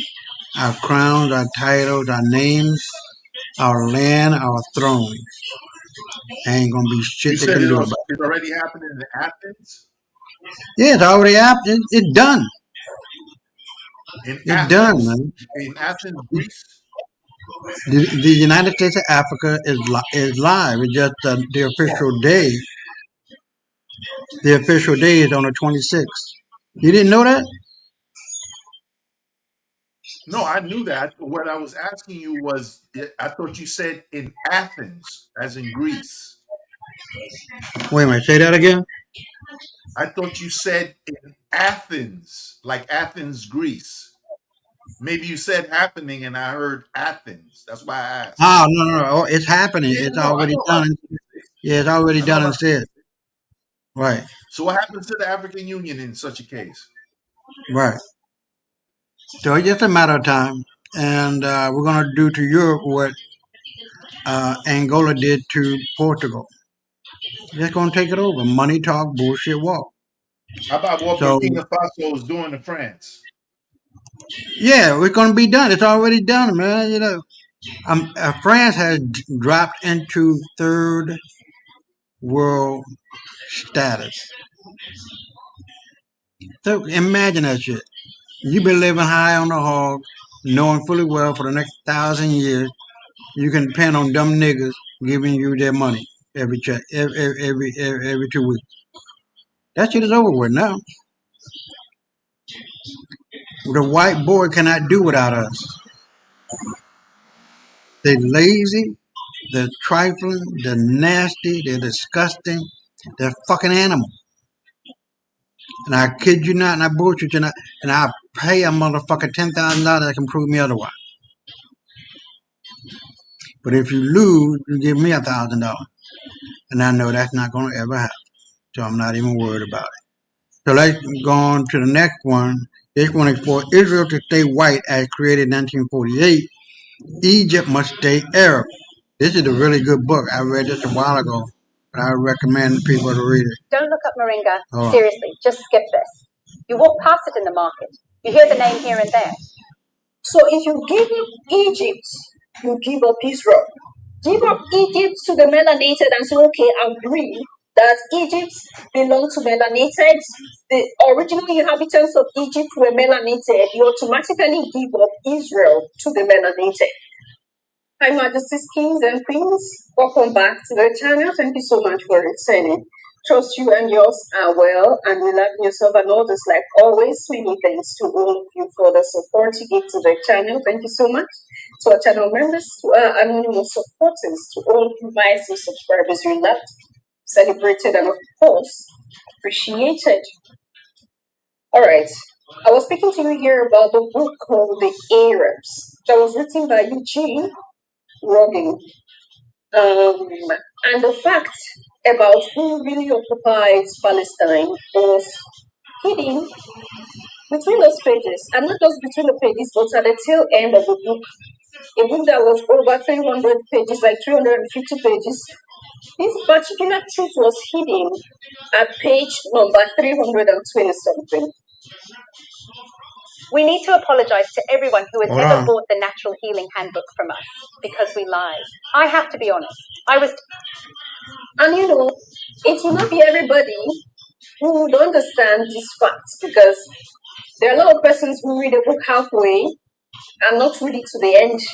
So these are half truth, and the truth is not out. For a book of over 350 pages, we have this truth hidden at the tail end. It just means that there is some effort put in to hide this truth. Why not this particular truth be written at the second page or the first page of the book for this fact to circulate? So this truth was quietly and secretly hidden at the tail end of the book. It's unfortunate that we have situations like this going on, where there is deliberate effort put in to erase Black history from humanity. And I think if you see the kind of efforts, the project they've embarked on, how many have been involved in this whole, erasing Black history, you will just understand that there is a lot more to this whole thing. It's not because it's their hobby, it's not because it's just a hate, it's not, no, there is a lot more to this whole situation. The Arabs does theirs, the European does theirs, and all this effort is to erase Black history, erase Blackness, because they have a collective hate against Black people. Let's listen to this one quickly, and we continue. For you to come and visit us. Come to visit Israel. Come to visit that land. I'll take you around that land. I'll show you some of the people. This was my spiritual father and my teacher. I have to give all credence and credit to those that preceded me. And this man, Prince Shaliach, was our community's historian, and he was our sacred visitation guide, and that's an Afro-Palestinian. Oh, this is in the 1970s, late 1970s, early 80s. This was him taking us around to visit with the Afro-Palestinian communities that are all over that part of the world. Because when we think of that area, we think of Arab. Yeah.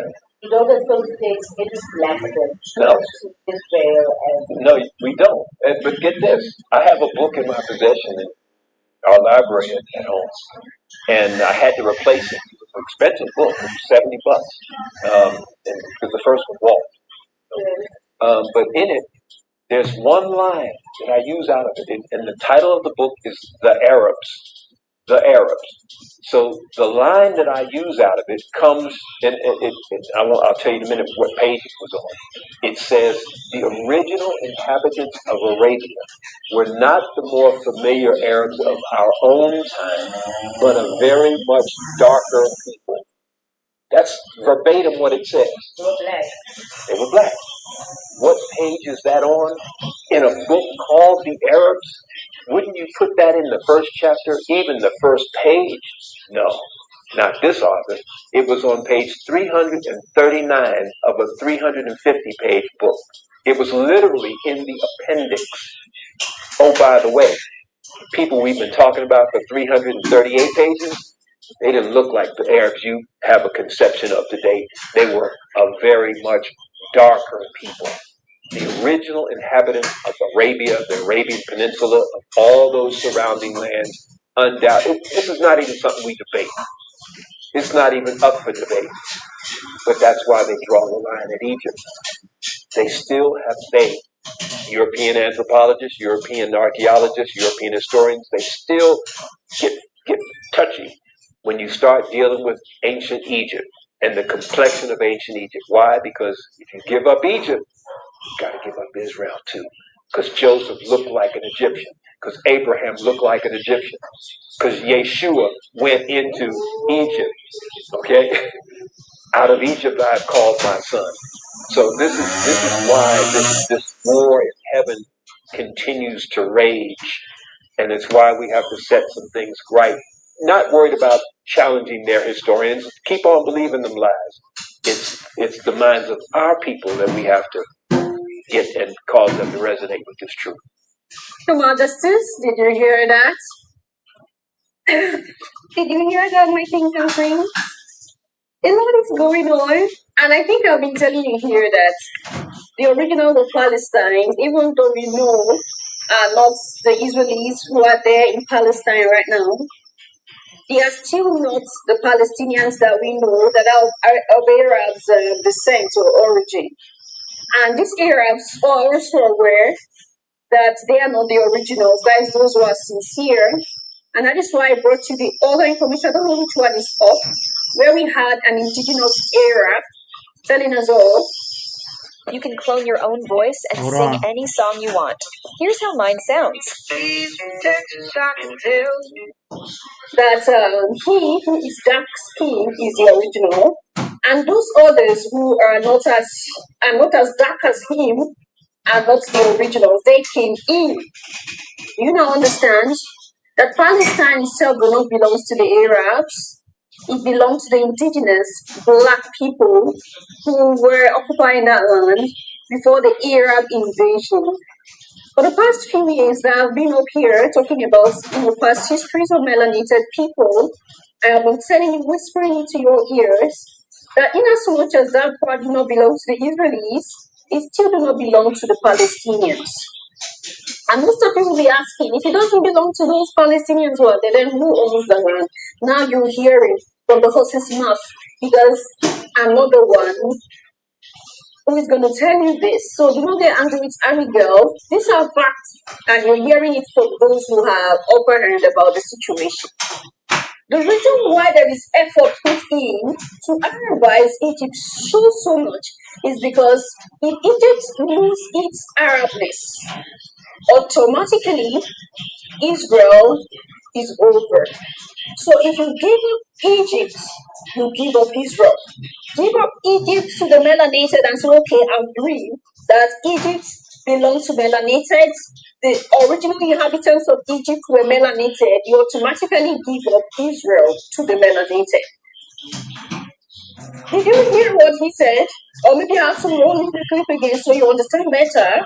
Or maybe you go back, you watch it, understand maybe put it on a slow motion, quietly get the concrete information as he spit it out. That is a singular reason why there is effort put in. And this effort does not just come from the Arab world, it also comes from the European world.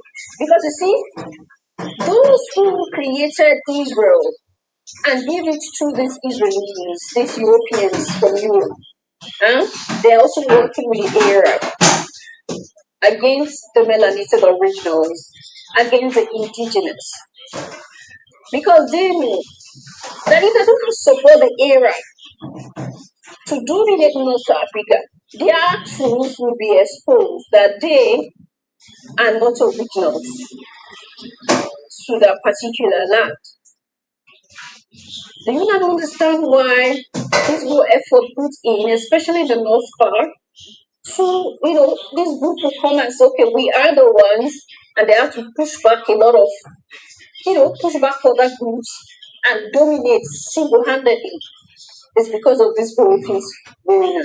So for a book that has 350 pages, the truth, the facts, being that the original inhabitants of the Palestinian and North Africa were black, was hidden in the 339th page of a book that is 350. Like he said, that's basically at the appendix, where people would not be interested in coming, like hiding the truth in plain sight. And especially for people who do not care about reading books, you want somebody to sit and read a book that has 350 pages. You want the person to sit and read the book to the end. They just know that people will be discouraged to read the book to the end, and that is why they put that book in that part. So this is what we call hidden in plain sight. So the truth is before you. You're holding the truth in your hand, okay? You're holding the truth in your hand. Now let me show you a book that has. Now you look at this book here. The pages of these books is not up to 200, even though it's as tiny. It's not up to 200. So this is the volume of the book. It's not up to 200. How many persons can read this book to the end? It's not up to 200. Okay? Okay. And this book is 400 pages. 400 pages. It's almost, this book is 400 pages, roughly 430 pages, 430 pages. Okay? And it's almost the same volume of 350 that we're talking about. This is the closest I have here. Okay? Just look at the volume of this book. And imagine that in the whole of this book, the truth was not written here. The truth was written here, towards the end. And this is the volume of the book. Hold on.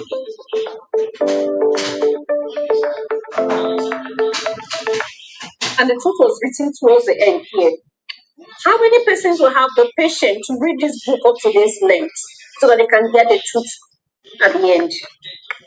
I don't know if you understand the illustration, the examples I gave you, but it just shows that there is deliberate effort put in to hide history, to erase history, and that is why they do what they do. If you like say you don't believe, if you like say there is no other reason behind it, I think you heard already. You heard already. Okay? These are facts. These are truths. And like the indigenous Arab also say that they know themselves. And those who came in, the lights, those people, Arabs who came in, okay, know themselves. They also know that they came in and they didn't own the land. But those who own the land are darker people. And this is what is going to take me to the fact that sometimes when you talk about the name of the continent, about Cableland, some persons will say that is Arab. And some persons will tell you that the religion of Africa was Islam. Who will tell you, like, how, where, when, how? No. So it's a standing fact that the indigenous Palestinians or North Africans are not Arabs, but melanated.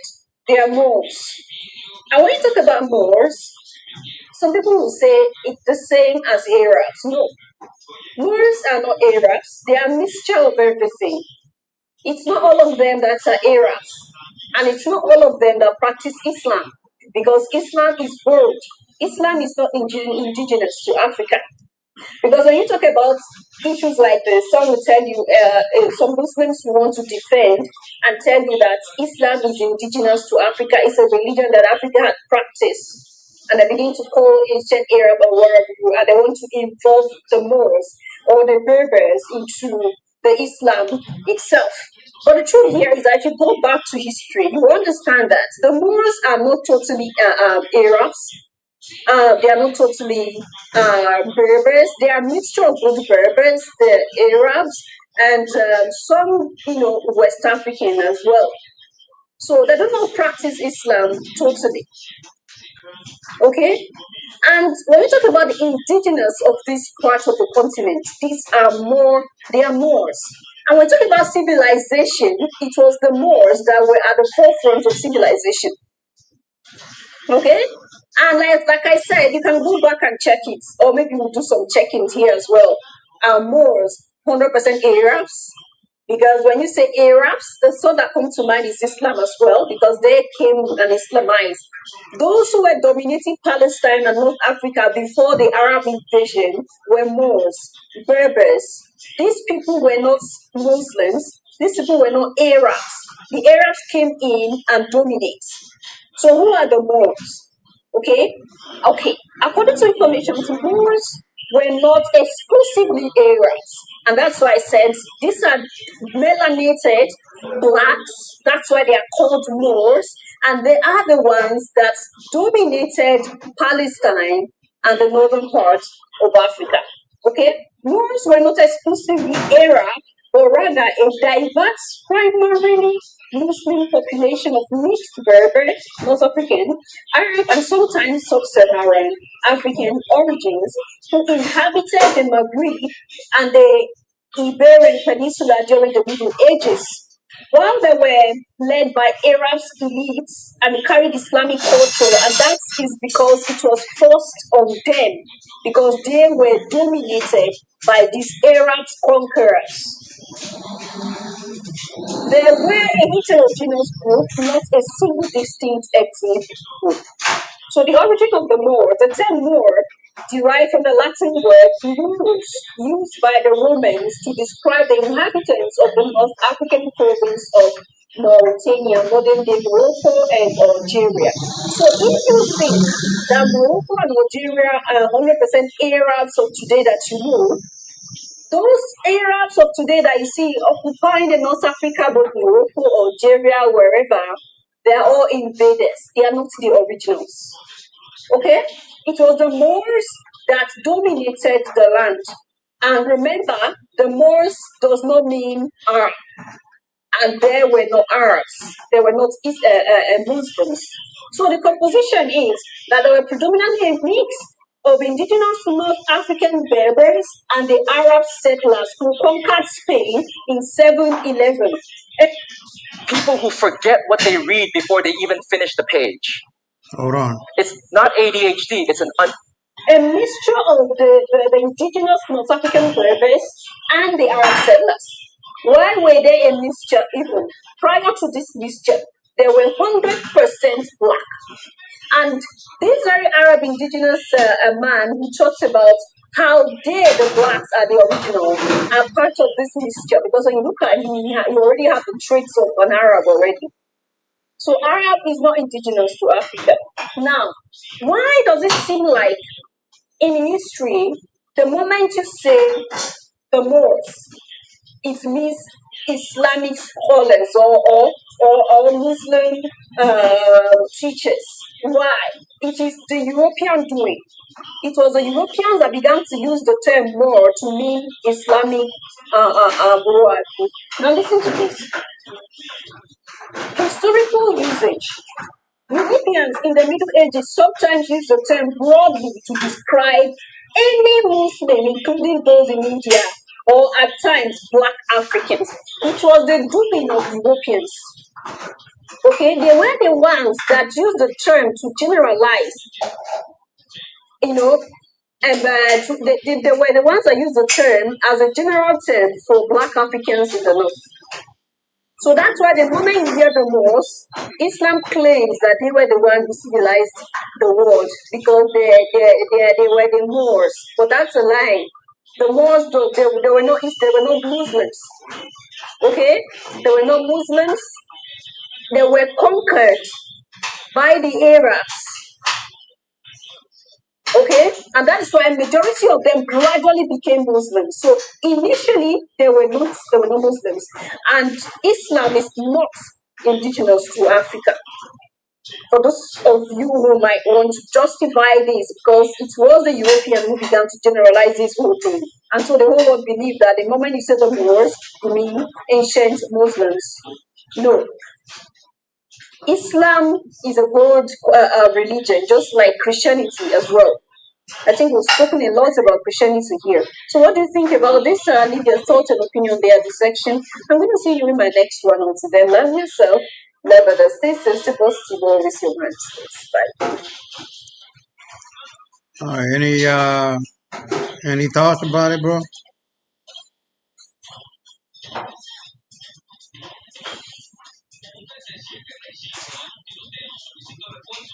Any thoughts Not about really, it? brother Isaiah. No, not really. Well, let me take a What look about you? at. No, I Don't mean let me it's stop pretty. you from comment. No. Yeah, straightforward. It's pretty straightforward. I think it doesn't really need more comment than that. It's in the fact that people need to wake up to the reality and face the facts. And you cannot fake the funk. You either got it or you don't. And white folk ain't got it. They've never been anything but a pile of shit. Lying pieces of shit that love to eat children, that love to fuck boys and girls, that love to do the iniquity. And this is their culture. And we have seen that happen in Greece and Rome when they took it over for about 150 years. And then they got killed and got put out, as well as in Egypt. So it's just a repeat. And the reorganizing of the world, or the resetting of the world, and we're going through that right now. So it'll be. I'm gonna put this one in the comments. So it'll be one that will be for the record book, and I'm gonna put this one in the comments. Hold on. I'm getting tired. I don't want to kind of like go to sleep and then wake up and find out I'm way too late and trying to get back. But this one has to do with eating children. This brother is a very good brother. If you know him by his work, his name is Benaya Israel. Follow his channel and notification bell. The brother is deep. So I really don't want to risk it, because I just put in the comment that we're just going to close that one out, and then we're going to do this one with this brother. I really like him too, Mwekasa, Zach Mwekasa.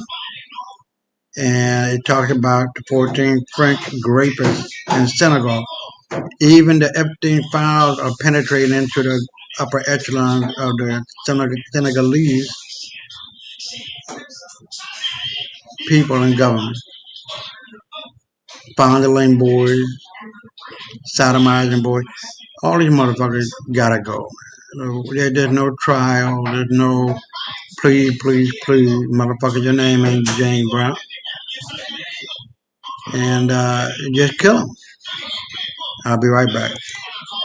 Young boys, okay?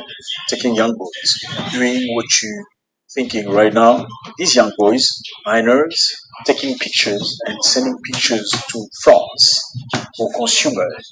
It's a very sad situation. I'm one of those people that when I say to you that I believe certain people should be, I'm sitting by it. So Senegal, fellas, I think we need to share this. I know we don't do this very much, but I think it's very important because there's a great lesson to pull out of this. Senegal has arrested 14 members of an alleged P gang linked to France. You know what's PE, right? The gang is linked to France. I mean, why is this crazy? France came to Africa, they colonized Senegal and many other countries. Why do we need to be subjected to P gang linked to France? I mean, they took the diamonds, the gold, the lithium, the people, and everything, the ivory. Now they're bringing P gangs. Okay, I think we're going to read this from the BBC because I know they can't say negative things about themselves. So at least if it comes from the BBC, people will believe. Senegalese police has arrested 14 people and broken up a P gang operating between the country and France. I can't say the P thing, but you understand what this is. Those arrested who are Senegalese were part of a transnational criminal group. So people arrested were Senegalese. 14 people, part of a transnational, so over the world criminal group. It is said that the group was accused of organizing pimping and graping minors under 15, doing odomy, you know what odomy is, and intentional transmission of HIV. Let me repeat myself again. This group was accused of organizing sessions, pimping children, graping minors under 15, doing odomies, you know what odomy is, and intentional transmission of HIV. Intentional transmission of HIV. So basically what happened was they alleged that boys were repeatedly forced to have unprotected sex with men who were mostly HIV positive. And they filmed it. Obviously, the accused, among them, there's one man, he's a Frenchman. He gave the instruction from France. He was also arrested in France in April 2025. He was doing it in exchange for what? In exchange for money transfers. My heart sinks into my stomach. Yeah, this is very gruesome situation. This is more than gruesome. This is very sad. You know how I feel about this. I feel that there is no need to take these people to jail. I don't know. I feel like there are certain things, just like when somebody you have your non-discutable, non-negotiable points, right, in life. Some things, if somebody does to you, you can never forgive, or you can never move back after. I firmly believe there are certain things, if somebody does in life, you should just take them out.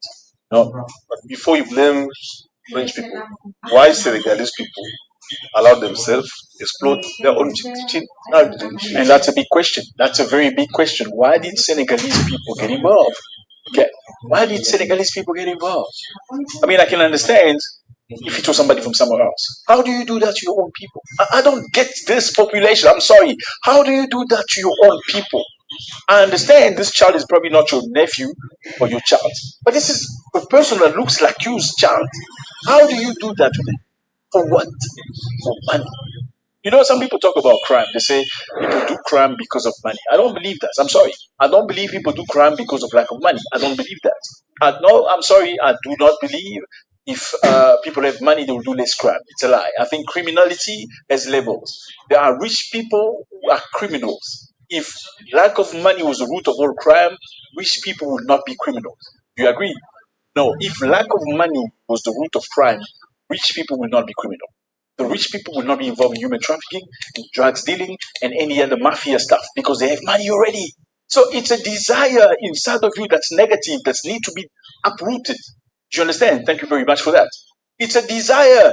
I've seen countries where people are poor, but they don't go to criminal things. How do you take somebody else's child, a boy, you emasculate the boy, you take the manhood out of him, you take videos and pictures to send to a Frenchman in France so they can send you some cash as an African man, and you feel like you have a job, an accomplished person.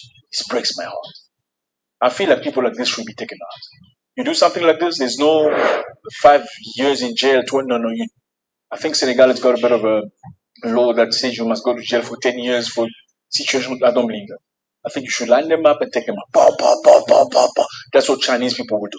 If you can't do that, then you hang them. Because when you do that, you send a strong message. You send a strong message to everybody that this is unacceptable. What do you have to say, Mr. Very bad. Crime is something like a human nature. It's a human nature. So people, I don't think being a criminal is a human nature. I think it's dependent on how you were brought up. I've seen people that are poor, but they're not criminal. I'm sorry. It has something to do with how you were brought up. You can't tell me just because you were poor you must be criminal. I don't believe that. Of course, do you believe these people should be shot? Why not? I think those people should be shot. I think there are a list of people that should be shot. I'm sorry. I think there are a list of people that should be. I mean, you get people like this rapists must be. Yes, human traffickers, no years in jail. You must take people that take people by force. They should you take drug dealers that intentionally bring drugs to destroy generations of people. They should be human traffic. Why? Because these are the people that are slowing us down. Terrorists should be because what are you doing with a person like this whose mentality says he must kill as much people who don't believe in his God? What are you trying to save? Save money, save space like Chinese people are doing. It is working in China. Corrupt people that are taking money from the government, the money that's supposed to build the hospitals for the people, the money that's supposed to be sponsoring the people that lost their parents, the orphans, the women of soldiers that fought at war. They must be told. Why do you send them to jail? There's no use for that. There's no use for that. No, as the Bible says also, the love of money is the root of every evil. If you love money, you end up getting involved in whatever things. I don't know if I agree with that, unfortunately. I don't think not necessarily if I agree with that, because I know people that love money and are not necessarily criminals. Okay? They love money, they work very hard for their money, they're not necessarily criminals. I think that's the dumbest excuse people present to you, saying the reason why people are criminals is because they're jobless. Who does crime? No, I don't believe so. Love money. I don't believe that, because if you say all the people that are criminals become criminals because of a lack of money, then why aren't all the women that you see in our neighborhoods prostitutes? Because prostitution makes a lot of money. Okay, between a jobless person and a prostitute, who makes more money? Prostitute makes more money. Why don't all women make prostitution? Because that's where they get the money. Some people, women, even though there is no money, they choose not to be prostitutes. Sometimes they go get a job that's paying job, but as soon as the boss tries to touch her sexually, she says no. I'd rather be jobless. So it has nothing to do with the lack of money. I think it's a morality that's rotten. And people whose morals are rotten should be dealt with. You should take them out of society. I'm sorry. I'm very harsh, but that's who I am. I'm sorry. Cape Town, South Africa. Well, in Cape Town is a situation where the city of Cape Town is actively planning and funding a security war because of crime. Okay, so the security war is supposed to be there as a part of an anti-crime measure. It sounds like Donald Trump, doesn't it? Yeah, anti-crime measure. The idea is to specifically build the security wall alongside a notorious stretch of the highway. So by this specific highway on the N2, from the international airport of Cape Town into the town, there's a lot of criminality happening. So sometimes there's traffic jam, so cars are driving very slow. When the cars are driving slow, people come from squatter camps. Squatter camps are basically some of the, poor areas occupied by black people mostly, sometimes colored people and other people, because remember, Cape Town and South Africa, there's not only black people, these are black people, these are colored people. I understand you may not understand this, but black people in South Africa and colored people are different. Black people look mostly just like me. Mostly, some of them are lighter, but they are mostly like me. Colored people look, in majority, much lighter than me, like mixed race. In most cases, you may find some colored people that are as dark as I am, but anyway, their descendants. It's a lot of things that are happening there. One of the main reasons they separated black people from colored was apartheid. They wanted to create a division among the people so they don't represent themselves as black people. Now, the highway was a proposal to fight against crime, because what happens is there are traffic lights by this stretch, and sometimes there's a lot of traffic jam. When there's traffic jam, what happens is people, criminals come out of their shacks. That's what it's called, these funny-looking houses with the poor people living, the lower level of society in terms of finances. They will come out of those shacks, get into the highway with a knife in the hand, sometimes with a gun. They will break in the window and take your bag or whatever thing that you have in your car, whether it's cell phone, whether it is your pouch or your money, and take it away from you. Now, that's very sad, because it's been instances where people got shot. They will take stuff from you and run back into their neighborhood. Now, you cannot dare follow them in the neighborhood. Obviously, you're scared because it's dangerous. Now, They have proposed to build a wall to prevent this from happening. Okay, how do you feel about that? Yeah, that's a good news. It's a good news.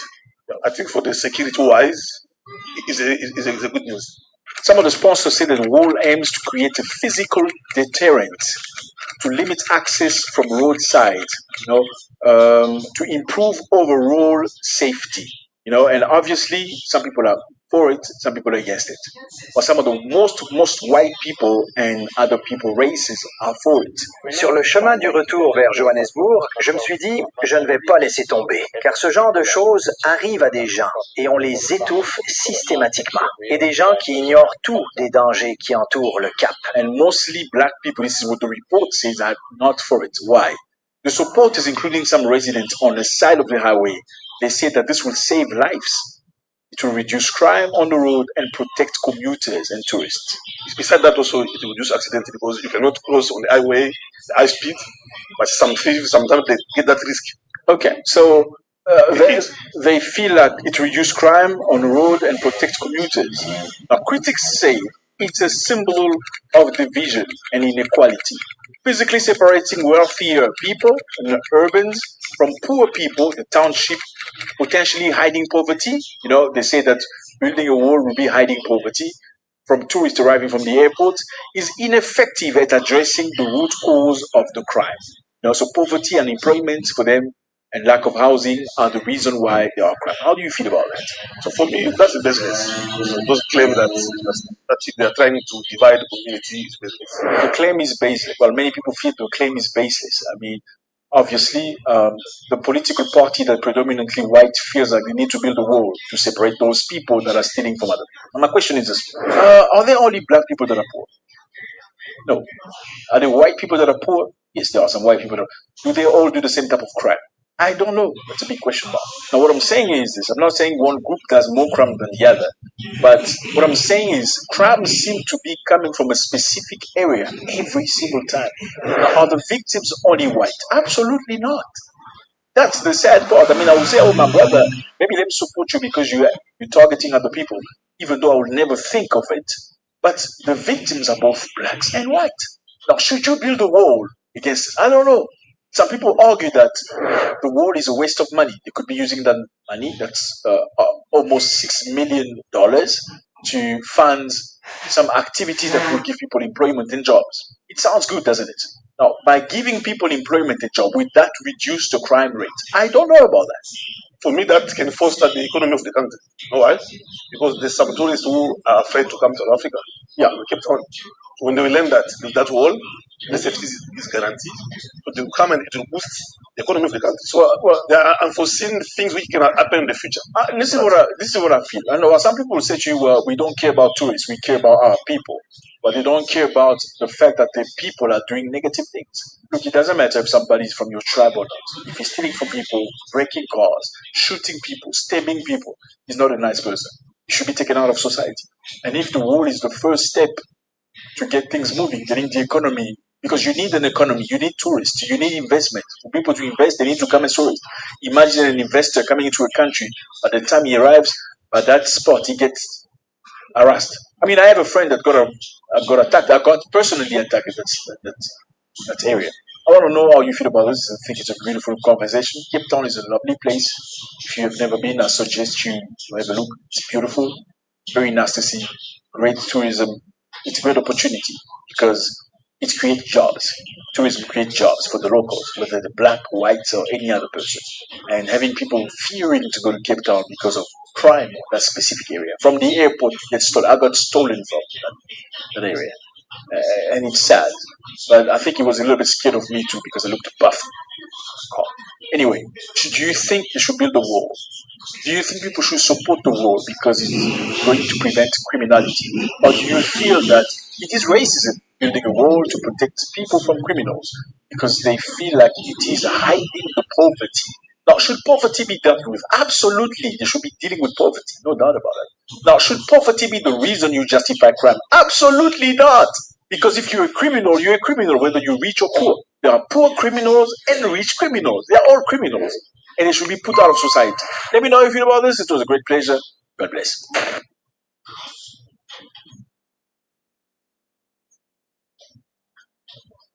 Yeah, you got any thoughts about that, bro?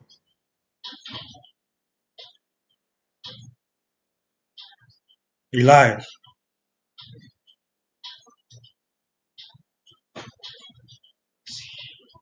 Brother Elias.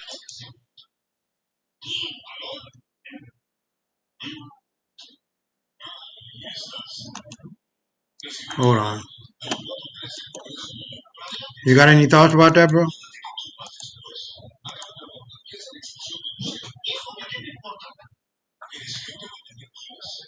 Brother Elias, you got any thoughts?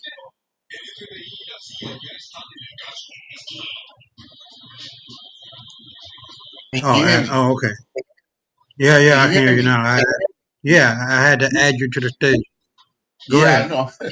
I had been out for a while, and then I came back in. I guess you didn't notice. No, not really, brother. I'm along with everything pretty much shown in the Okay. video. Yeah. Well, I just added to the comment the other video that is basically the same, but the idea is, if I can make a comment on it, is the fact that Epstein and all these nasty ass white boys and girls are in on killing, raping, sodomizing black folks. Epstein hunted niggers like the Hunger Games. At what point do we say enough is enough?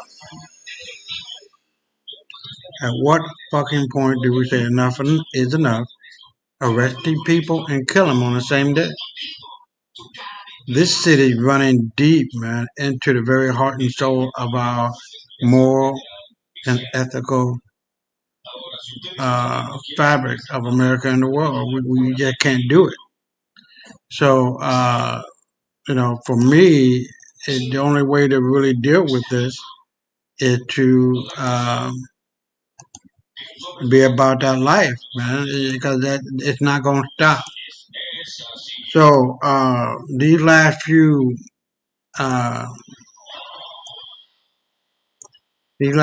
videos are pertinent because it details the um, in the area in which we're going to be living. People who have money ain't going to have it. The banks are doing a reckoning. You can't. They're running a game. They're running a gun. They're running a gun. They're doing bank runs, and this is what this next one is all about. Because they don't have to tell you that all your money in your bank account is gone. I'll be right back. By 5:30 a.m., 2 hours before the branch would open, 47 people were waiting. By 6 a.m., the line stretched around the block. By 7:30 a.m., when the branch opened its doors, 312 people were waiting to withdraw cash, and within 17 minutes of opening, the branch had exhausted its available cash reserves and stopped processing withdrawals. This scene repeated across the country. Bank of America branches in New York, Miami, and Chicago. Chase branches in Dallas, Phoenix, and Seattle. Regional banks in every major city. By 9 out, more than 2,400 bank branches across America had either run out of cash or imposed emergency withdrawal limits. Subscribe to this channel immediately because what I am about to walk you through is not isolated panic or temporary fear. This is a bank run, the first widespread bank run in the United States since the Great Depression. This is millions of Americans trying to withdraw their money simultaneously because they fear their banks will fail. Turn on notifications, set them to all, because what started as lines at ATMs this morning has become a full-scale crisis of confidence in the banking system. And the next 48 hours will determine whether regulators can stop the panic or whether we are watching the banking system collapse in real time. Here is what triggered the bank runs, because understanding the catalyst reveals why people decided overnight to pull their money. At 11:47 p.m. last night, social media exploded with reports that PacWest Bank had suspended all withdrawals. Screenshots of error messages from the bank's mobile app showing withdrawal services temporarily unavailable went viral. Within 30 minutes, Jar Bank Run was trending on Twitter with over 2 million tweets. People posted videos of themselves trying to withdraw money from ATMs and getting error messages or withdrawal limit warnings. By midnight, the panic had spread beyond PacWest customers. If one bank stopped withdrawals, others might follow. Better to get your money out now while you still can. At 12:34 a.m., Signature Bank issued a statement attempting to calm depositors. Quote, Signature Bank remains well capitalized and fully operational. Recent market volatility has not impaired our ability to meet customer needs. All deposits are safe and accessible. But the statement backfired. When a bank has to announce that deposits are safe, people assume they are not safe. Within an hour, Signature Bank customers were posting online about their plans to withdraw cash first thing in the morning. At 1:47 a.m., the FDIC issued an emergency statement. Quote, the FDIC insures deposits up to $250,000 per depositor per bank. Insured deposits are fully protected. There is no reason for depositors to withdraw funds from banks that are operating normally. The FDIC statement was meant to prevent bank runs. It confirmed that bank runs were happening. By 2 a.m., people were setting alarms to wake up early and get to banks before they opened. At 3:15 a.m., reports emerged that ATMs in several cities were running out of cash. Wells Fargo ATMs in Los Angeles, Chase ATMs in Manhattan, Bank of America ATMs in Atlanta, Regions Bank ATMs in Birmingham. The machines were programmed to dispense a maximum of $500 per transaction per day under normal circumstances. But when thousands of people tried to withdraw at midnight, 1 a.m., 2 a.m., the machines emptied. By 4 a.m., over 15,000 ATMs across the country had run out of cash or gone offline. Then hit that like button right now if you understand what is happening. And people are pulling cash out of banks faster than banks can replenish ATMs. The algorithm decides what breaks through. You decide whether this analysis reaches people who need to see it, because what I am showing you is the moment a financial system crisis becomes a physical cash crisis. At 5 a.m., banks began implementing emergency protocols. Internal memos leaked to media showed that major banks were instructing branches to limit cash withdrawals to $1,000 per customer per day. The limits were not legally mandated. They were operational necessities. Banks do not keep unlimited cash on hand. Most transactions are electronic. Physical cash is expensive to store and transport. In normal times, a branch might have $50,000 to $200,000 in cash. But if 300 customers each want $5,000, the math does not work. At 6:01 a.m., news helicopters began broadcasting aerial footage of lines outside banks. The images were stunning. Hundreds of people waiting in the dark outside branches that would not open for 90 minutes. In some cities, police were called to manage crowds. In others, fights broke out between people trying to skip lines. The visual of Americans lining up to get their money out of banks was broadcast globally. Asian markets, which were open and trading, fell another 7% on the images from the United States. At 7:30 a.m., when East Coast branches opened, chaos ensued. Tellers were overwhelmed. Customers demanded large withdrawals. Branch managers tried to explain that cash was limited. Arguments escalated. At a Chase branch in Newark, a customer demanded to withdraw $25,000. The branch manager explained they only had $8,000 in cash and offered to process a wire transfer or issue a cashier's check. The customer refused and accused the bank of being insolvent. Other customers overheard and demanded their money immediately. Within minutes, the branch descended into shouting matches between customers and staff. At 8:15 a.m., Wells Fargo became the first major bank to formally announce withdrawal limits. Quote, due to unprecedented demand for cash withdrawals, Wells Fargo branches will temporarily limit cash withdrawals to $3,000 per customer per day. This limit does not apply to electronic transfers or checks. It is solely a cash availability measure. The announcement was posted on the bank's website and app. Customers saw it as confirmation that the bank was failing. Social media posts claimed Wells Fargo was the next to collapse. Drop a comment right now. Tell me if you would withdraw your money or leave it in the bank. I am reading every response because millions of Americans are making this decision right now. At 8:47 a.m., Bank of America followed with its own limits. Only $500 per customer per day. Chase announced $2,000 per customer per day. Citibank announced $1,500. U.S. Bank announced $1,000. Within 90 minutes, all major banks had imposed withdrawal limits. The limits varied, but the message was the same. Banks do not have unlimited cash. If you want more than the limit, you will have to come back tomorrow or accept electronic transfer. At 9:30 a.m., when stock markets opened for Tuesday trading, financial stocks immediately gapped down. Wells Fargo opened at 34% from Monday's close, Bank of America at 29%, Chase at 31%. The withdrawal limits convinced investors that banks were in worse shape than disclosed. If banks cannot give customers their own money, insolvency must be imminent. The Dow opened down 2,800 points. The crash from Monday was continuing.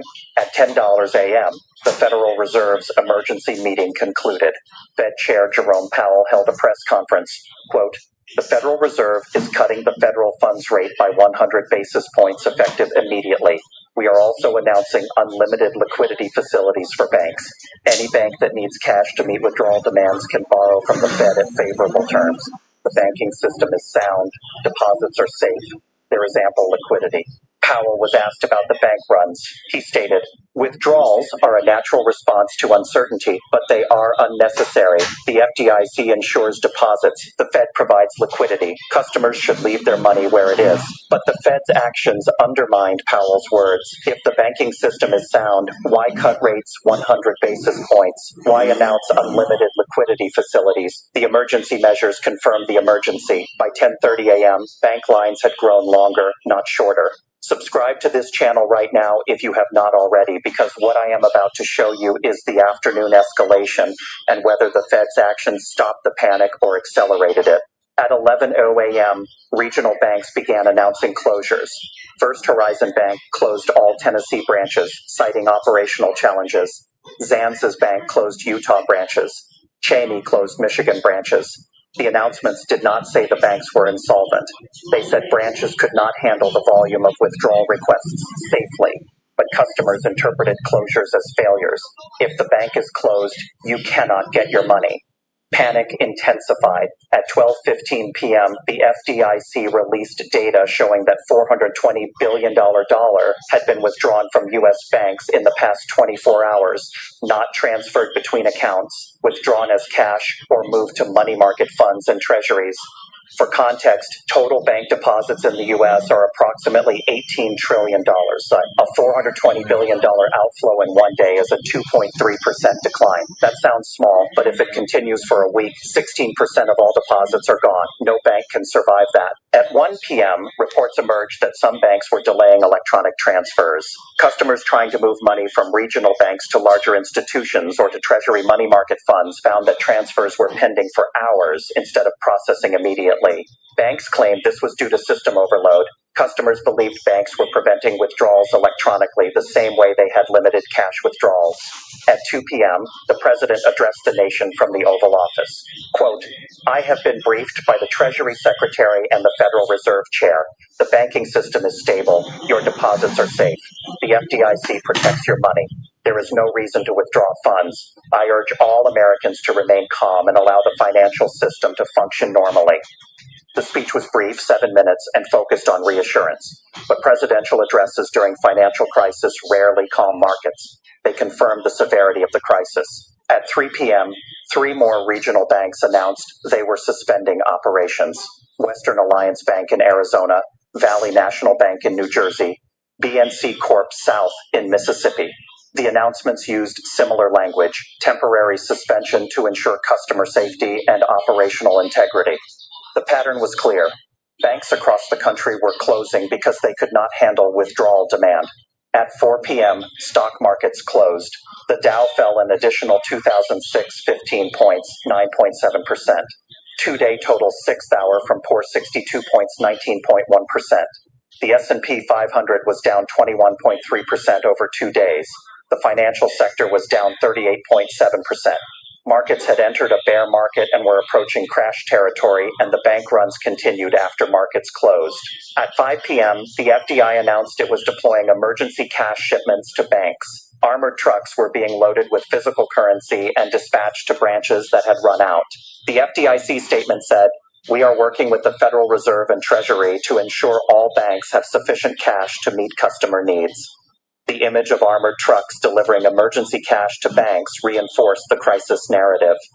At 6:00 p.m., financial analysts on cable news began comparing today to 1933.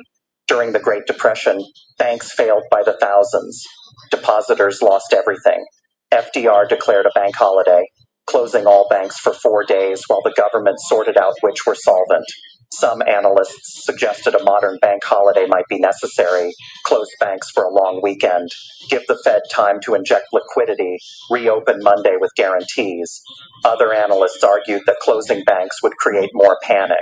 At 7 p.m., social media was filled with images of people's cash withdrawals, stacks of $100 bills on kitchen tables, selfies with $10,000 in hand. The posts were partly bragging and partly reassurance seeking. Look, I got my money out, the bank gave it to me. But the images also spread panic. If everyone is withdrawing, you should too. Here is what we are watching for over the next 24 hours. 7 indicators that will tell us whether this bank run stabilizes or accelerates into systemic failure. Indicator 1. Do withdrawal volumes decline or increase tomorrow? If fewer people line up at banks Wednesday, it suggests panic is peaking. If lines are longer, panic is spreading. Indicator 2. Do major banks keep their announced withdrawal limits or tighten them further? If limits drop from $3,000 to $1,000 to $500, it signals worsening cash shortages. Indicator 3, does the FDIC take over any additional banks? If more banks fail overnight, confidence collapses further. Indicator 4, do electronic transfer delays worsen? If people cannot move money digitally, they will assume accounts are frozen. Indicator 5, does Congress announce emergency legislation, bank guarantees beyond FDIC limits, liquidity injections, or other measures could calm fears? Indicator 6, do international depositors start withdrawing if foreign institutions pull money from U.S. banks? The outflows accelerate. Indicator 7, does commercial paper or interbank lending freeze? If banks stop lending to each other because they do not trust counterparties, the system seizes up. Here are the 3 scenarios. Scenario 1, the Fed's liquidity facilities work. Banks get cash. Withdrawal limits are lifted by Friday. People realize their money is safe and stop withdrawing. The panic subsides within a week. This is the stabilization scenario. Scenario 2, bank runs continue for days. More regional banks fail. Major banks impose tighter limits. The Fed keeps providing liquidity but cannot stop the psychology. After 2 weeks of chaos, the government guarantees all deposits regardless of FDIC limits. The guarantee stops the runs, but at huge cost. This is the managed crisis scenario. Scenario 3, bank runs spiral out of control. Dozens of banks fail. Electronic systems crash under load. ATMs nationwide run out of cash. The government declares a bank holiday, closing all banks for a week. When they reopen, strict capital controls are in place. This is the systemic failure scenario. Subscribe right now, like this video, comment with your prediction which scenario happens. I am tracking all 3, and as this crisis unfolds, you will see the analysis here immediately. Let me show you the historical context. In 1933, over 4,000 banks failed in a single year. Depositors lost their life savings. The bank runs were so severe that FDR closed every bank in the country for 4 days. The bank holiday stopped the panic but confirmed the catastrophe. In 2008, bank runs were mostly electronic. Institutions pulled money from investment banks, but retail depositors did not line up at Chase or Bank of America because FDIC insurance reassured them. Today is different. FDIC insurance exists, but people do not trust it. They want physical cash. The psychology of a bank run is self-fulfilling. If you believe the bank will fail, you withdraw your money. Your withdrawal makes the bank more likely to fail. Other depositors see you withdrawing and do the same. The bank fails because everyone withdrew, not because it was insolvent to begin with. This is why bank runs are so dangerous. Rational behavior by individuals creates irrational collective outcomes. What I know for certain right now, over 2,400 bank branches ran out of cash or imposed limits today. $420 billion was withdrawn from the banking system in 24 hours. All major banks announced withdrawal limits between $1,000 and $3,000 per day. The Fed cut rates 100 basis points and announced unlimited liquidity facilities. The president addressed the nation urging calm, and markets fell another 9.7%, bringing the 2-day decline to 19.1%. This is not investment advice. This is documentation of a bank run, the first widespread bank run in the U.S. since the Great Depression. Lines outside branches, ATMs empty, withdrawal limits imposed, and millions of Americans trying to get their money out before it is too late. The next 24 hours will determine whether this panic is contained or whether it spreads into systemic collapse. If the Fed's liquidity reaches banks quickly and withdrawal volumes decline, this could stabilize. If more banks close and limits tighten, this could spiral. We will know soon. Wednesday morning, we'll reveal whether Tuesday's lines were the peak or just the beginning. Stay with this channel. Turn on notifications. When banks open tomorrow, when we see whether lines are longer or shorter, when the next bank fails or the panic subsides, you will see the analysis here first. This is not over. This is day 2 of a financial crisis, and bank runs once started are extraordinarily difficult to stop. What happens next will determine whether the American banking system survives this week intact or whether we are watching the beginning of a depression. Well, the road to the self-destruction is already here, bro. With Bitcoin being estimated to be worth 0, it's going down to nothing. With XRP being a stable coin as well as the utility coin that will max out the world trade as it is in seconds rather than in minutes, will make that coin worth $500,000, if not over $1 million per coin. And so when I'm looking at that, I see a lot of things that are happening, from the destruction of America with earthquakes and tidal waves and sinkholes like it is happening. Like it is happening in Florida. It's all gonna converge. It's gonna be a hot mess. And it's going to be one for the record books and one that will be spoken of through the hundreds of years going forward. And I just don't see how not to avoid it. In order to go through it, to become strong, you got to go through it. Whatever it might be, whatever it is, then it's going to be that, because America is done as we know her. I don't believe we're going to be destroyed, but as we know her today, the hegemony of white folks in America, Australia, Canada, throughout Europe, it's done. And the brown-skinned people of the world are going to be dominated. You got any points you want to get at it? You are perfecting mundo with your thought process, brother. That's it. Oh, okay. All right. So we're going to go down the historical road. I'm going to play this one first, because the last two about our history. But you got to understand. I'm sorry? How long are these last two? I didn't hear you. How long are they? Oh, okay. All right. So, I asked you, how long are they? You love who?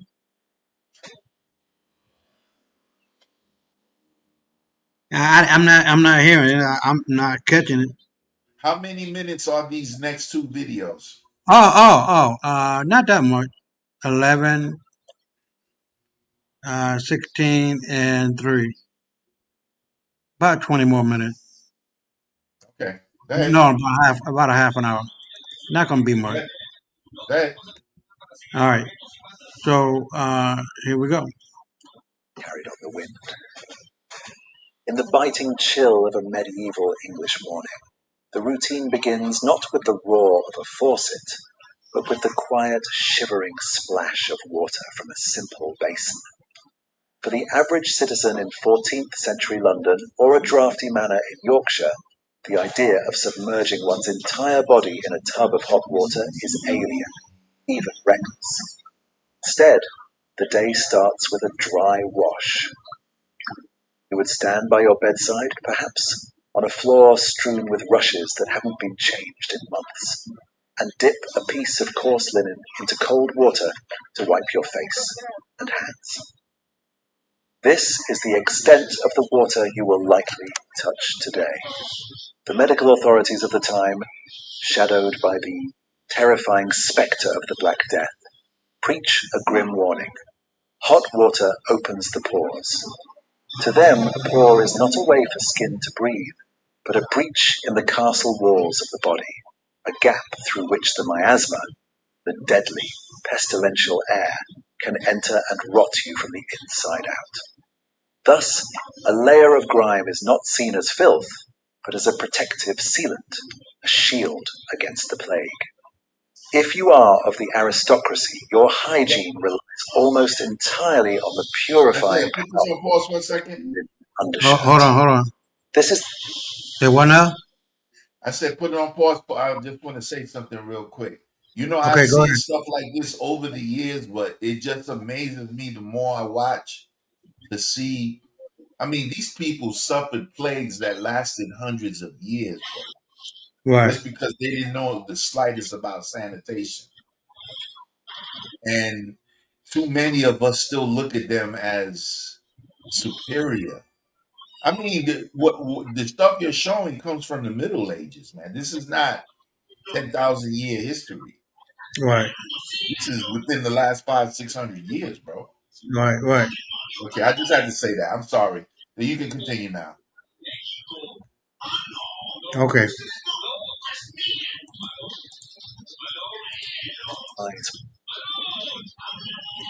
Water. Yet, in a bizarre twist of medieval ingenuity, this stench serves a practical purpose. You would often find the nobleman's finest velvet robes hanging inside this very toilet chamber. Why? Because the pungent ammonia fumes rising from the human waste are powerful enough to kill the fleas and moths that plague their fabrics. The toilet is, quite literally, the fumigation chamber. Step out of the castle and into the cramped, suffocating alleyways of a city like London, and the situation turns from uncomfortable to logistically terrifying. The common people do not have the luxury of a moat. They rely on communal latrines or simple wooden buckets that are emptied into fast-filling backyard pits or, all too often, the open gutter. This city is a living organism that produces more filth than it can consume, and it relies on a shadowy class of men to keep it from drowning. These are the Gong farmers. They are the unsung tragic heroes of medieval sanitation, bound by law to work only under the cover of darkness, so that the polite society is spared the sight and smell of their labor. Their job is the stuff of nightmares. They descend into the suffocating blackness of the cesspits, often wading waist-deep in human excrement to shovel out the city's waste by hand. It is a lethal profession. The fumes in these enclosed, rotting spaces can be concentrated enough to kill a man instantly, suffocating him in the very filth he is trying to remove. Above ground, the battle is fought with strict laws that are almost universally ignored. While muckrakers are employed to scrape the streets, they are fighting a losing war against a tide of debris. The true street cleaners are the pigs, animals that roam freely through the towns, acting as living garbage disposals that eat the refuse and food scraps thrown from windows. But while they solve the food waste problem, they leave behind their own droppings, adding to the layer of muck that coats the cobblestones. The result is an atmospheric cocktail so potent that travelers describe the smell of a medieval city as a physical glow. It is a mix of rotting straw, animal waste, and the sharp chemical bite of the tanners, who collect urine and dog feces to cure leather in open vats. In this era, you don't just see the city, you inhale it. The final piece of this gritty puzzle answers the question that plagues every modern mind when looking back at history. Without toilet paper, what happens when the deed is done? The answer reveals a reality that is as harsh as it is abrasive. In a world before soft tissue, the act of cleaning oneself is a tactile negotiation with nature. If you are wealthy, you might be lucky enough to use soft wool or scraps of linen, sacrificing fabric for comfort. But for the vast majority of the population, the peasant in the field or the tradesman in the town, the solution lies in whatever is within arm's reach. Moss, broadleaves, hay, and straw are the standard tools of the trade. It is a cleaning, experience that is simultaneously scratching and hygienically questionable, often leaving behind as many problems as it removes.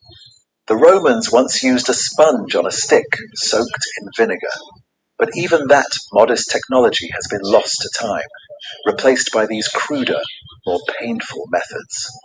This lack of proper sanitation creates a biological feedback loop that defines the human condition of the era. Because hands are rarely sterilized and wiping is ineffective, the population lives in a constant cycle of reinfection with intestinal parasites.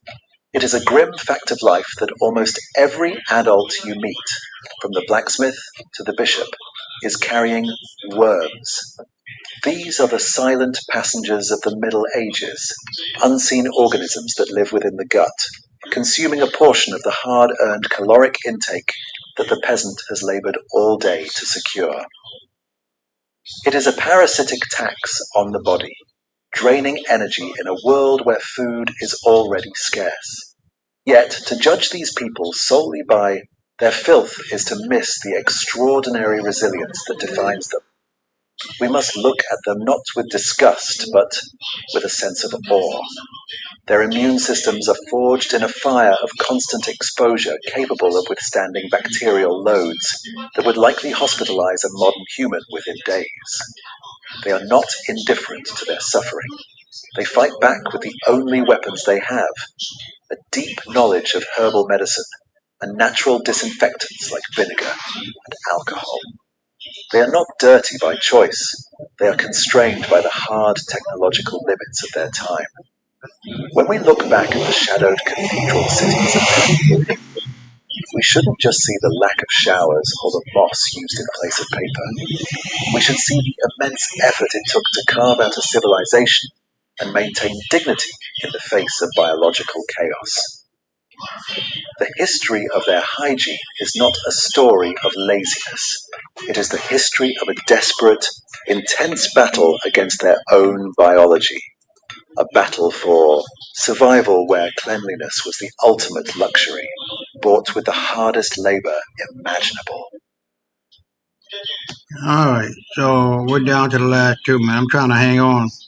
But you got anything to say about that?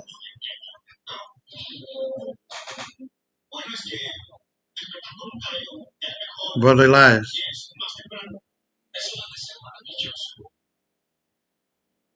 Got anything to say? Yo, this. Oh, okay. So we're gonna run through these last two. They are Start connected. talking. No, I just want to say real quick, brother. Can you hear me? Yeah, go ahead. Just real quick, I just wanted to say, like I said when I cut you off, a lot of people look to these people as superior. It was actually the Moors who saved Europe from destroying itself. Right. By introducing them into how to sanitize and keep certain environments separate from waste or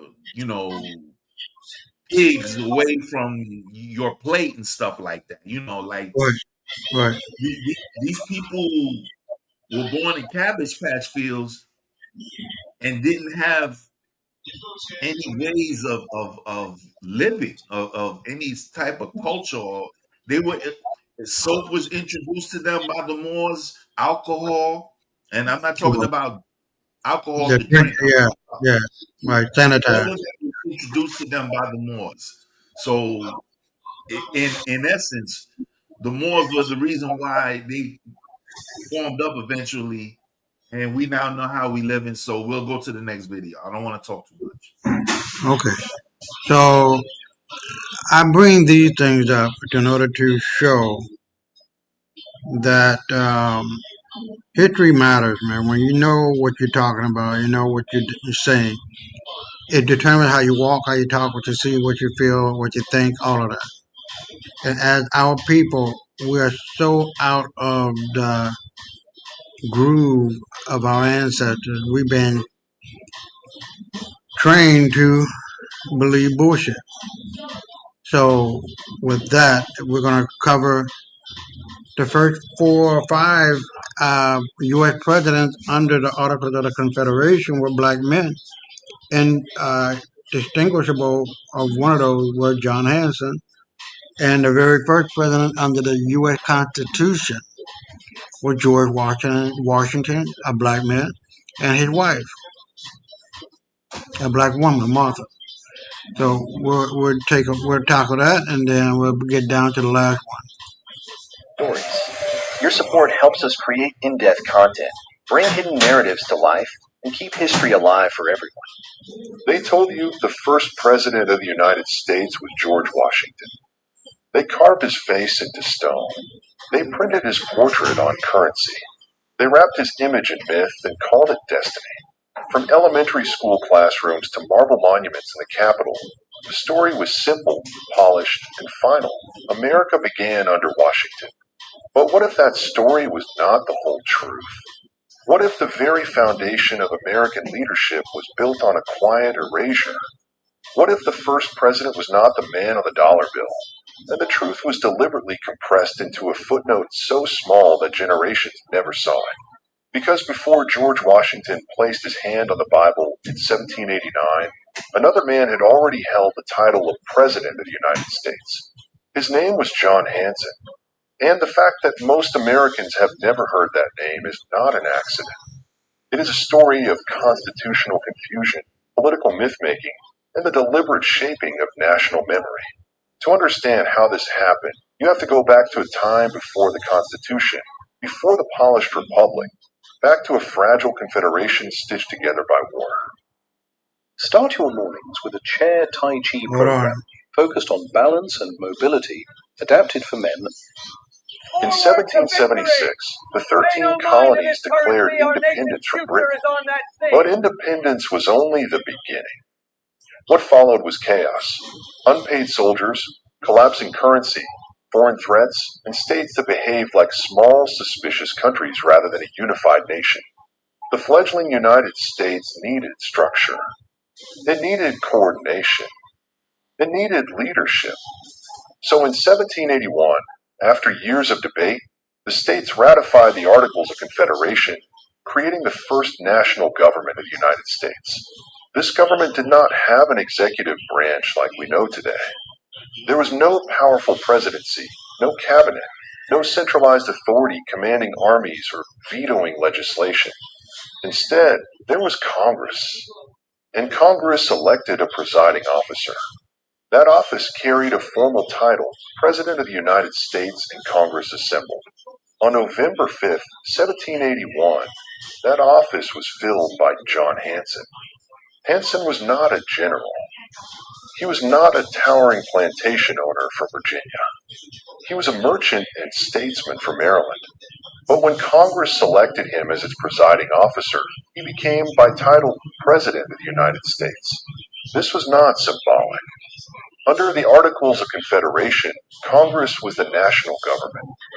There was no separate executive. The President of Congress signed documents, corresponded with foreign powers, oversaw administrative matters, and in many ways embodied the leadership of the nation. Hanson served a one-year term. During that time, the Revolutionary War was still underway. He dealt with financial instability, troop demobilization, and diplomatic recognition. He presided over Congress as it accepted the British surrender at Yorktown's aftermath and navigated the fragile early sovereignty of the new republic. And yet his name is rarely mentioned outside specialized historical discussions. Why? Because after the war ended and the weaknesses of the Articles of Confederation became undeniable, a new document was drafted, the Constitution of 1787. This Constitution created a radically different office, a singular executive with defined powers, independent authority, and national visibility. It created what Americans now recognize as the presidency. In 1789, George Washington was elected under this new constitutional framework. He was not the first man to hold the title President of the United States, but he was the first president under the Constitution. That distinction matters, but over time, nuance was erased. The founders themselves understood the difference. They did not consider the presidency under the Articles equivalent to the executive created in 1787. The earlier office was primarily procedural, a presiding officer chosen by Congress, not a nationally elected executive.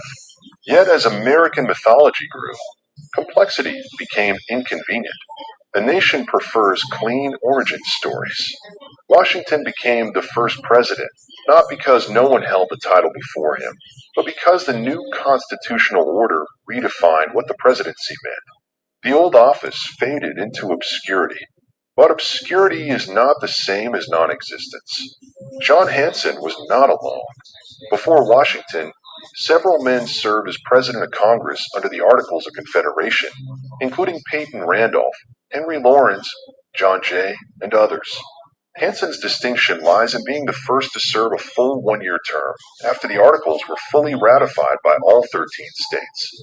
And that ratification detail is where the controversy lives.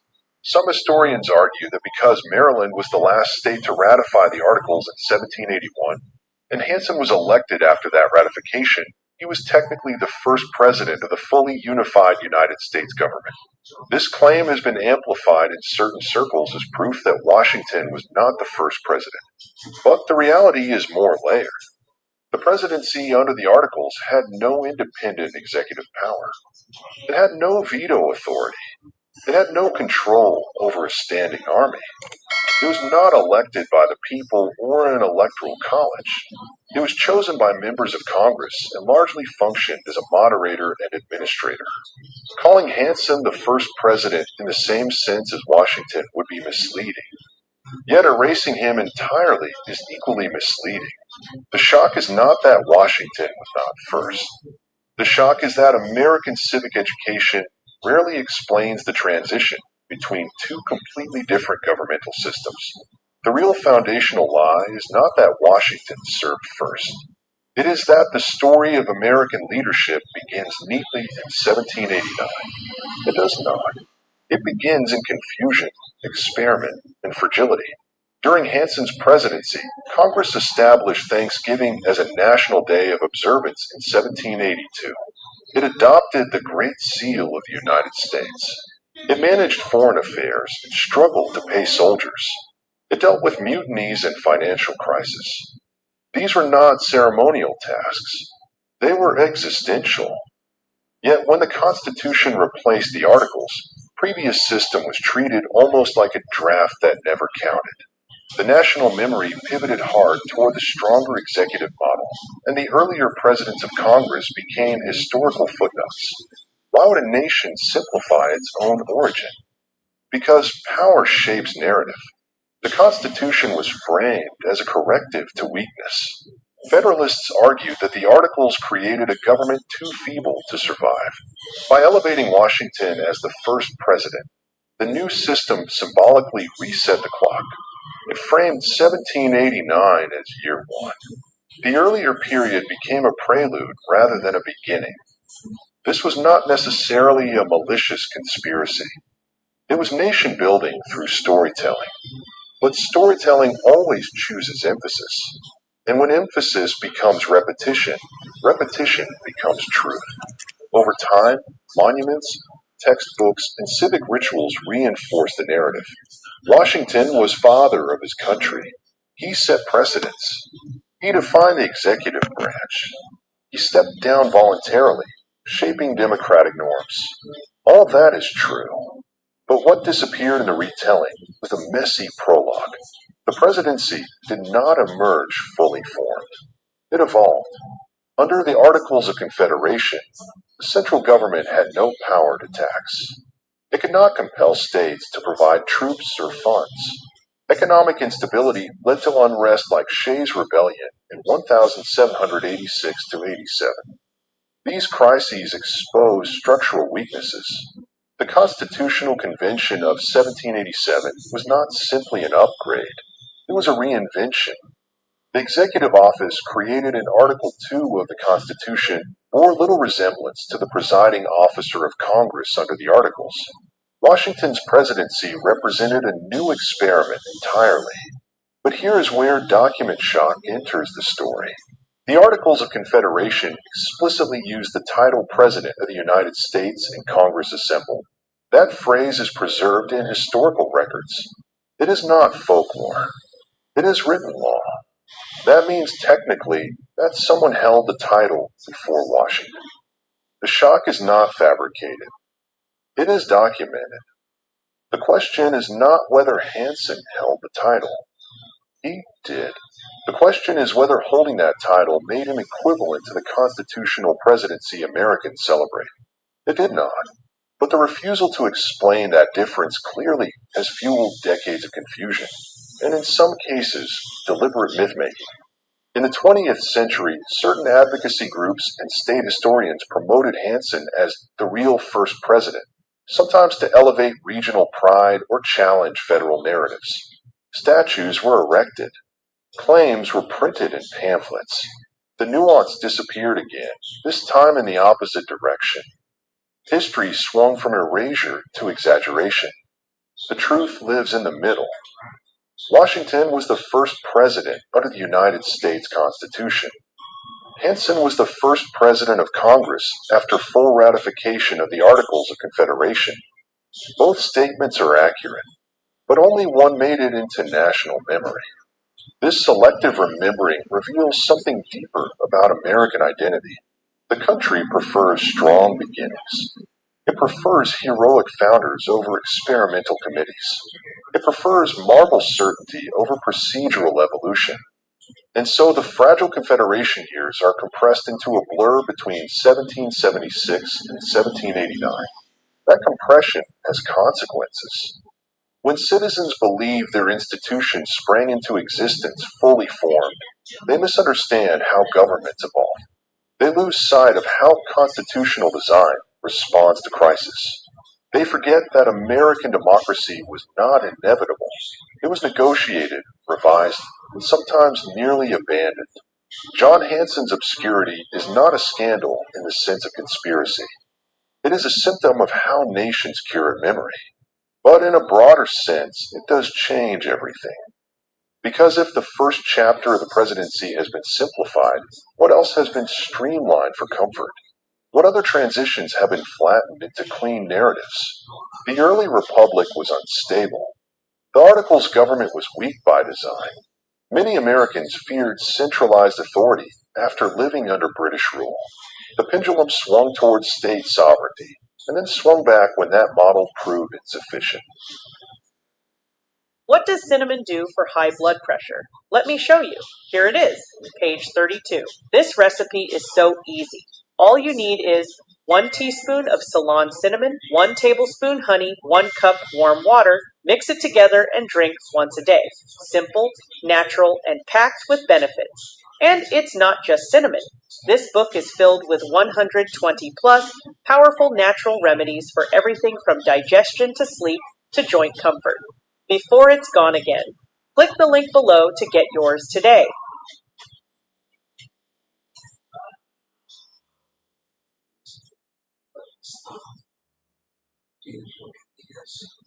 Big dreams start small. At GoDaddy, we help you take that first step and every step after. From getting your domain to creating your website, email, and online security, we've got you covered. You don't need to be a tech expert. You just need a starting point. GoDaddy gives you the tools, the expert support, and the push to make it real. Your brand starts here with GoDaddy.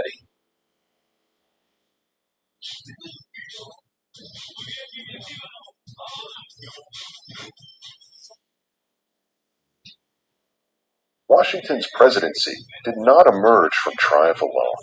It emerged from failure. Understanding Hanson's role forces us to confront that failure. It reminds us that the United States had a first attempt at national government that did not work as intended. It reminds us that the presidency itself was born from revision. And it challenges the idea that history is a straight line. If Hanson is remembered only as a trivia question, was Washington really first? The deeper lesson is missed. The deeper lesson is institutional transformation. The presidency Americans know today is not static. It has expanded dramatically since 1789. Executive power has grown through war, legislation, judicial interpretation, and precedent. From Washington's cautious leadership to the sweeping authority exercised during the Civil War under Abraham Lincoln, to the global executive power of modern administrations, the office has continuously evolved. Recognizing the earlier presidency under the Articles reveals that evolution in its earliest stage.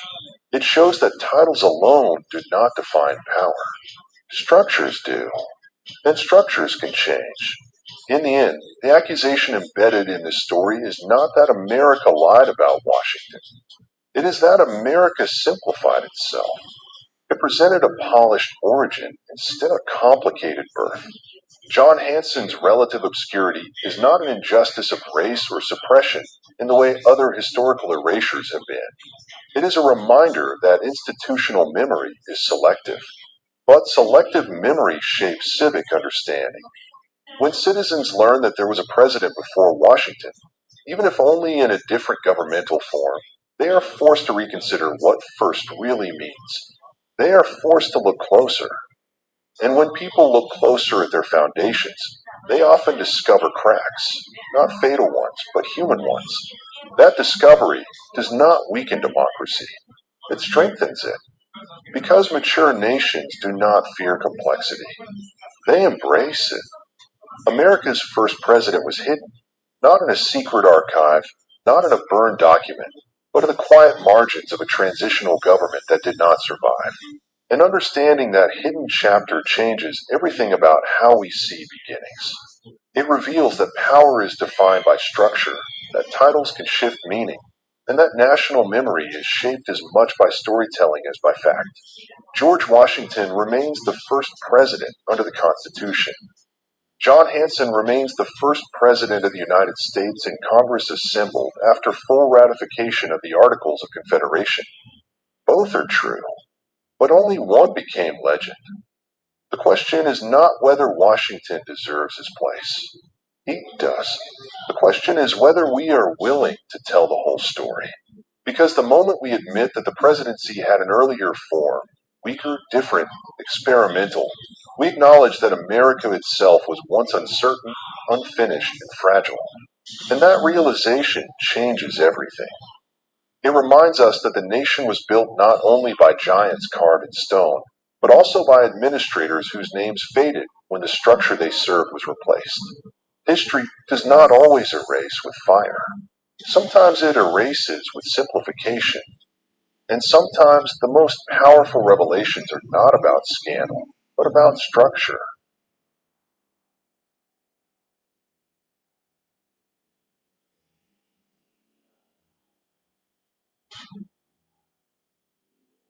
Isaiah, you there? Hello. Video's over.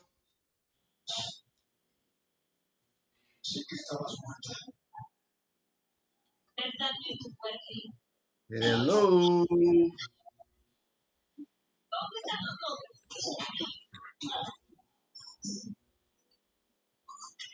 For those of y'all listening out there, I don't know if my brother fell asleep,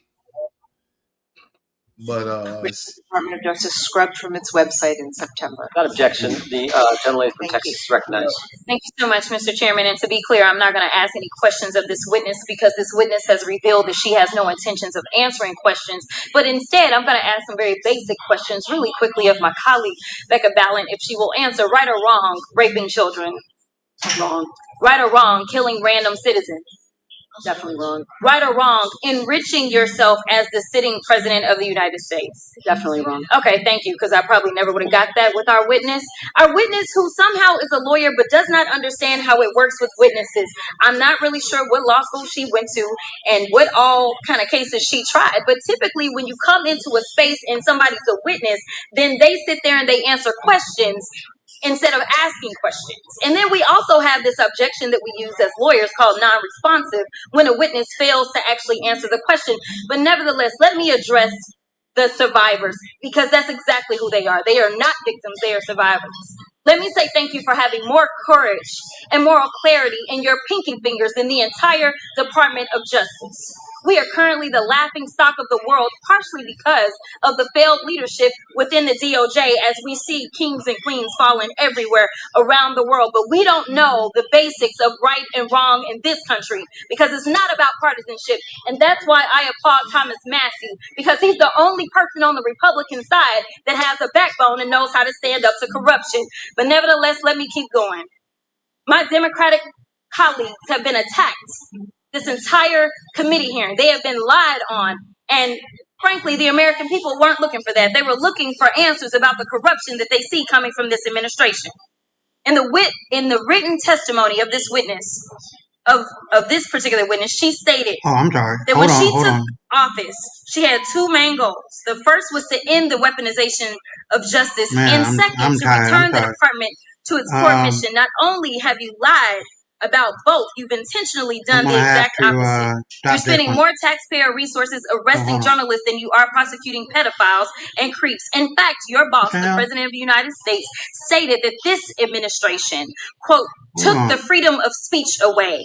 And at your direction, DOJ has arrested Don Lemon and Georgia Fort. And I might add that y'all actually had a judge that rejected y'all for trying to arrest Don Lemon before, just like the grand jury rejected y'all as it relates to Senator Kelly, just like a grand jury rejected y'all as it relates to Senator Slotkin, just like the case against Tish James was dismissed, and the case against Mr.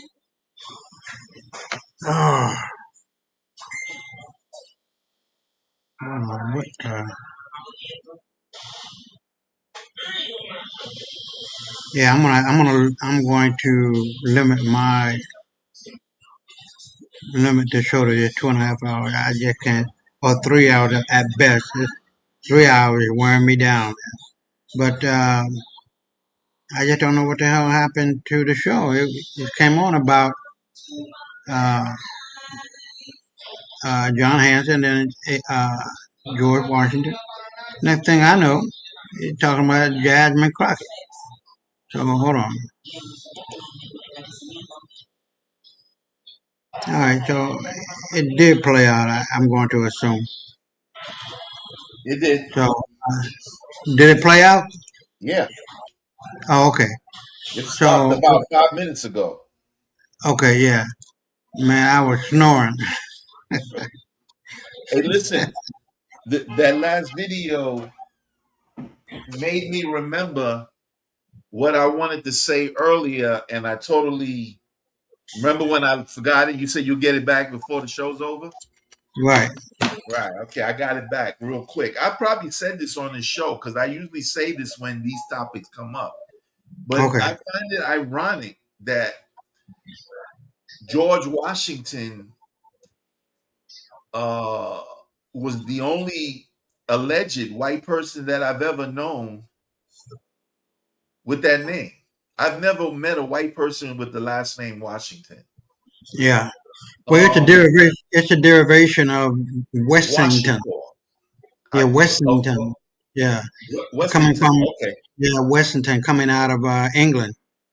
And his mother, father, brother, sister, they were all black people. So the man was not white. How in the hell do you get a white boy coming into the chief role of president of the little America back then? It would not have happened. It could not have happened. And that the vast majority, or the majority, all of it, people who were the redcoats coming out of England were black men. There were nothing but black men in the first, second, and third continental congresses. Right. Period. There were no white boys doing shit.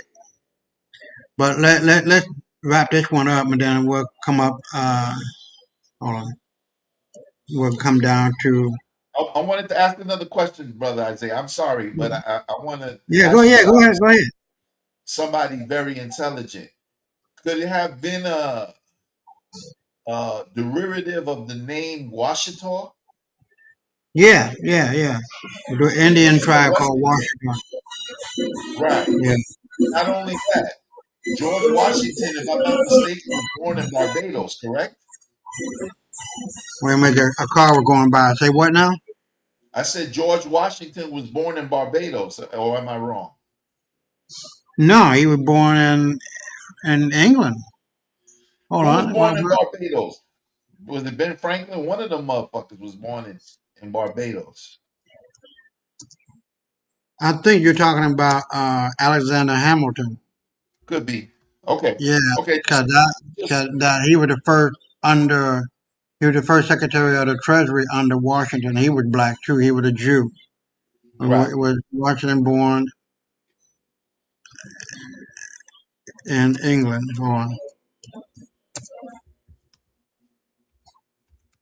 So, said George Washington was the founding father and the first president of the United States, Continental Congress, patriot, English and British Empire. He was commonly known as the father of the nation for his role in Britain. Okay. Yeah. So, okay. But you, yeah, you might be talking about Alexander Hamilton. Okay, yeah, but I think it is him. I knew it was somebody associated with Washington if it wasn't Washington himself. I'll look it up. Right. I have it by the time we get back. Okay. So now we're at the last video, and this is where we've been talking about, where I've been talking about, where you've been talking about the importance of our history and making sure that it is taught. Because so many of us, black folk, don't know. I'll be right back. Augustus, the swarthy father of Europe. They told you Augustus of Saxony was just another European monarch, but they forgot to mention the muscles, the melanin, and the 358 children. He was no ordinary king.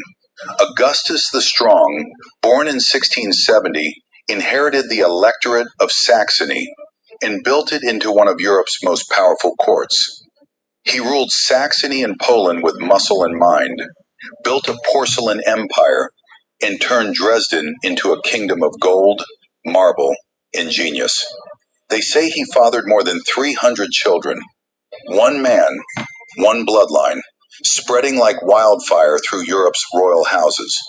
But his swarthy features were slowly erased, just like the true face of Europe's royal past. Augustus didn't just rule, he repopulated the ruling class. And behind every crown that followed might be a drop of his blood. A patron of the arts and sciences, a visionary behind architectural wonders. His reign fused power with beauty, steel with stone. Call him what he was, a swarthy sovereign, and the undeniable father of Europe. One man, 358 heirs, a legacy too strong to erase. Augustus, the... All right, so that's the show for tonight, man. I'm sorry I fell asleep. Oh man, yeah, I gotta limit it to just 3 hours, man. This is wild.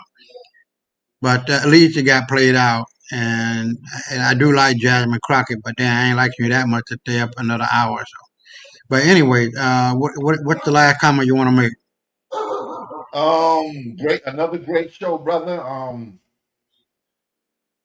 We going toward every day. You know, we live, man. We getting there. So keep the faith. Keep doing what you're doing, and I'm going to, as much as I can, help you do it. And we're gonna just, we gonna bust some brain cells, and we gonna figure it out, and we gonna be all right soon. So just keep going, and thank you for the opportunity to let me present myself on your show as well.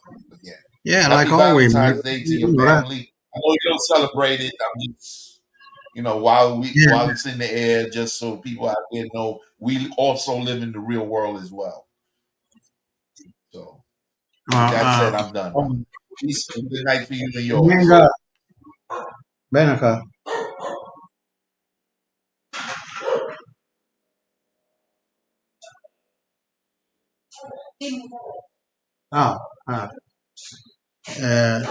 That's my wife. Feliz aniversario con muchos diversión y muchas bendiciones para los dos y todo está bien y tomar paciencia pero estamos aprendiendo uno a la otra y temo mucho, pero sin agregarme. como contigo también. Es parte del mundo de casamiento. Tú sabes, vamos a arreglar. Sí. Yo voy a prestar atención a mi esposa, hermano. Y con tiempo, tú sabes, se toma paciencia y sabiduría, comprensión en toda esa vaina. But we'll make it through. So, all right, bye. Dile que yo tengo un canal de YouTube, pero me sigan ahí.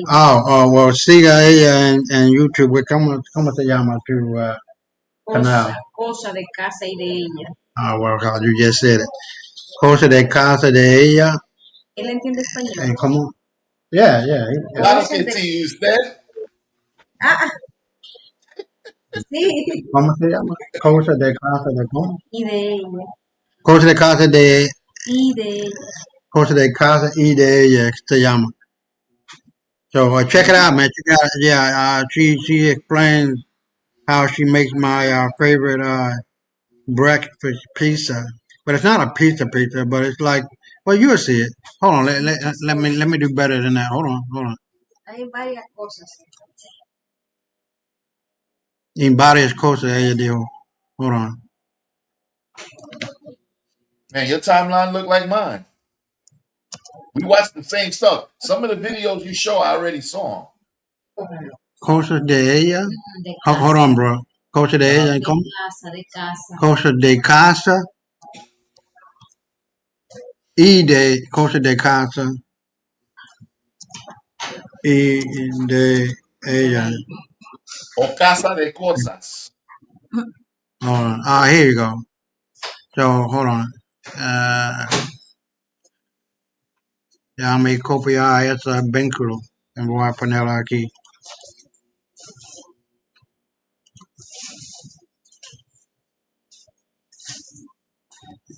Okay, so está ahí. Se llama el canal o the YouTube channel Cosas de Casa y de ella. ¿Dónde está? Hold on, I'm gonna play. Yeah, I see. Here it is.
Whoops.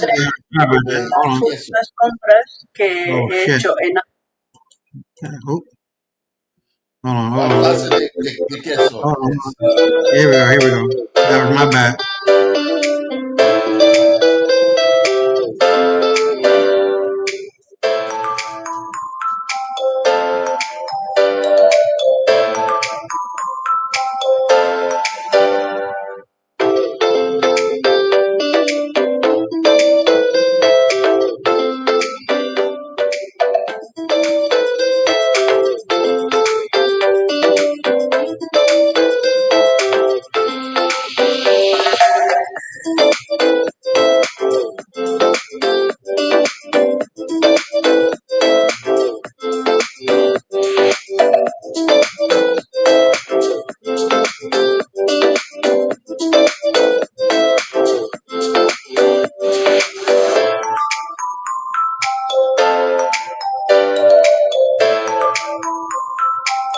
So subscribe and do all that good stuff.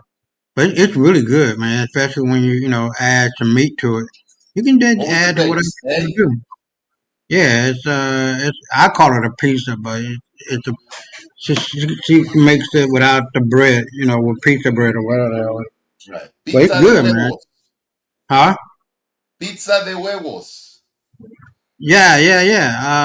You can add as much eggs to it as you want, as much tomatoes, whatever spices, but it's good, man. Very ¿Y el healthy. queso? ¿Cómo se llama el queso? Huh? ¿Cómo se llama el queso? ¿Cuál clase de queso es? Oh, yeah. Well, I'm getting my ass up out of here. I'm tired because I'm just responding. I ain't really saying shit. Just tell me the cheese and we out. You don't want to answer? But yeah, I'm just responding. I'm not even listening to you, man. Okay. That's me next week, brother. Yeah. I'll remember the questions when we on top next week. Yeah, but yeah, I'll be better in the morning because I'm getting my ass in the bed, rolling around in the hay, and getting right up on the hut. So I'll be straight. But Okay, yeah, brother. well, I really appreciate you coming on. And like I always say, for the next 24/7, 365, stay black. Peace out, man. We'll talk to the week. Oh, yeah, and fuck all white folks.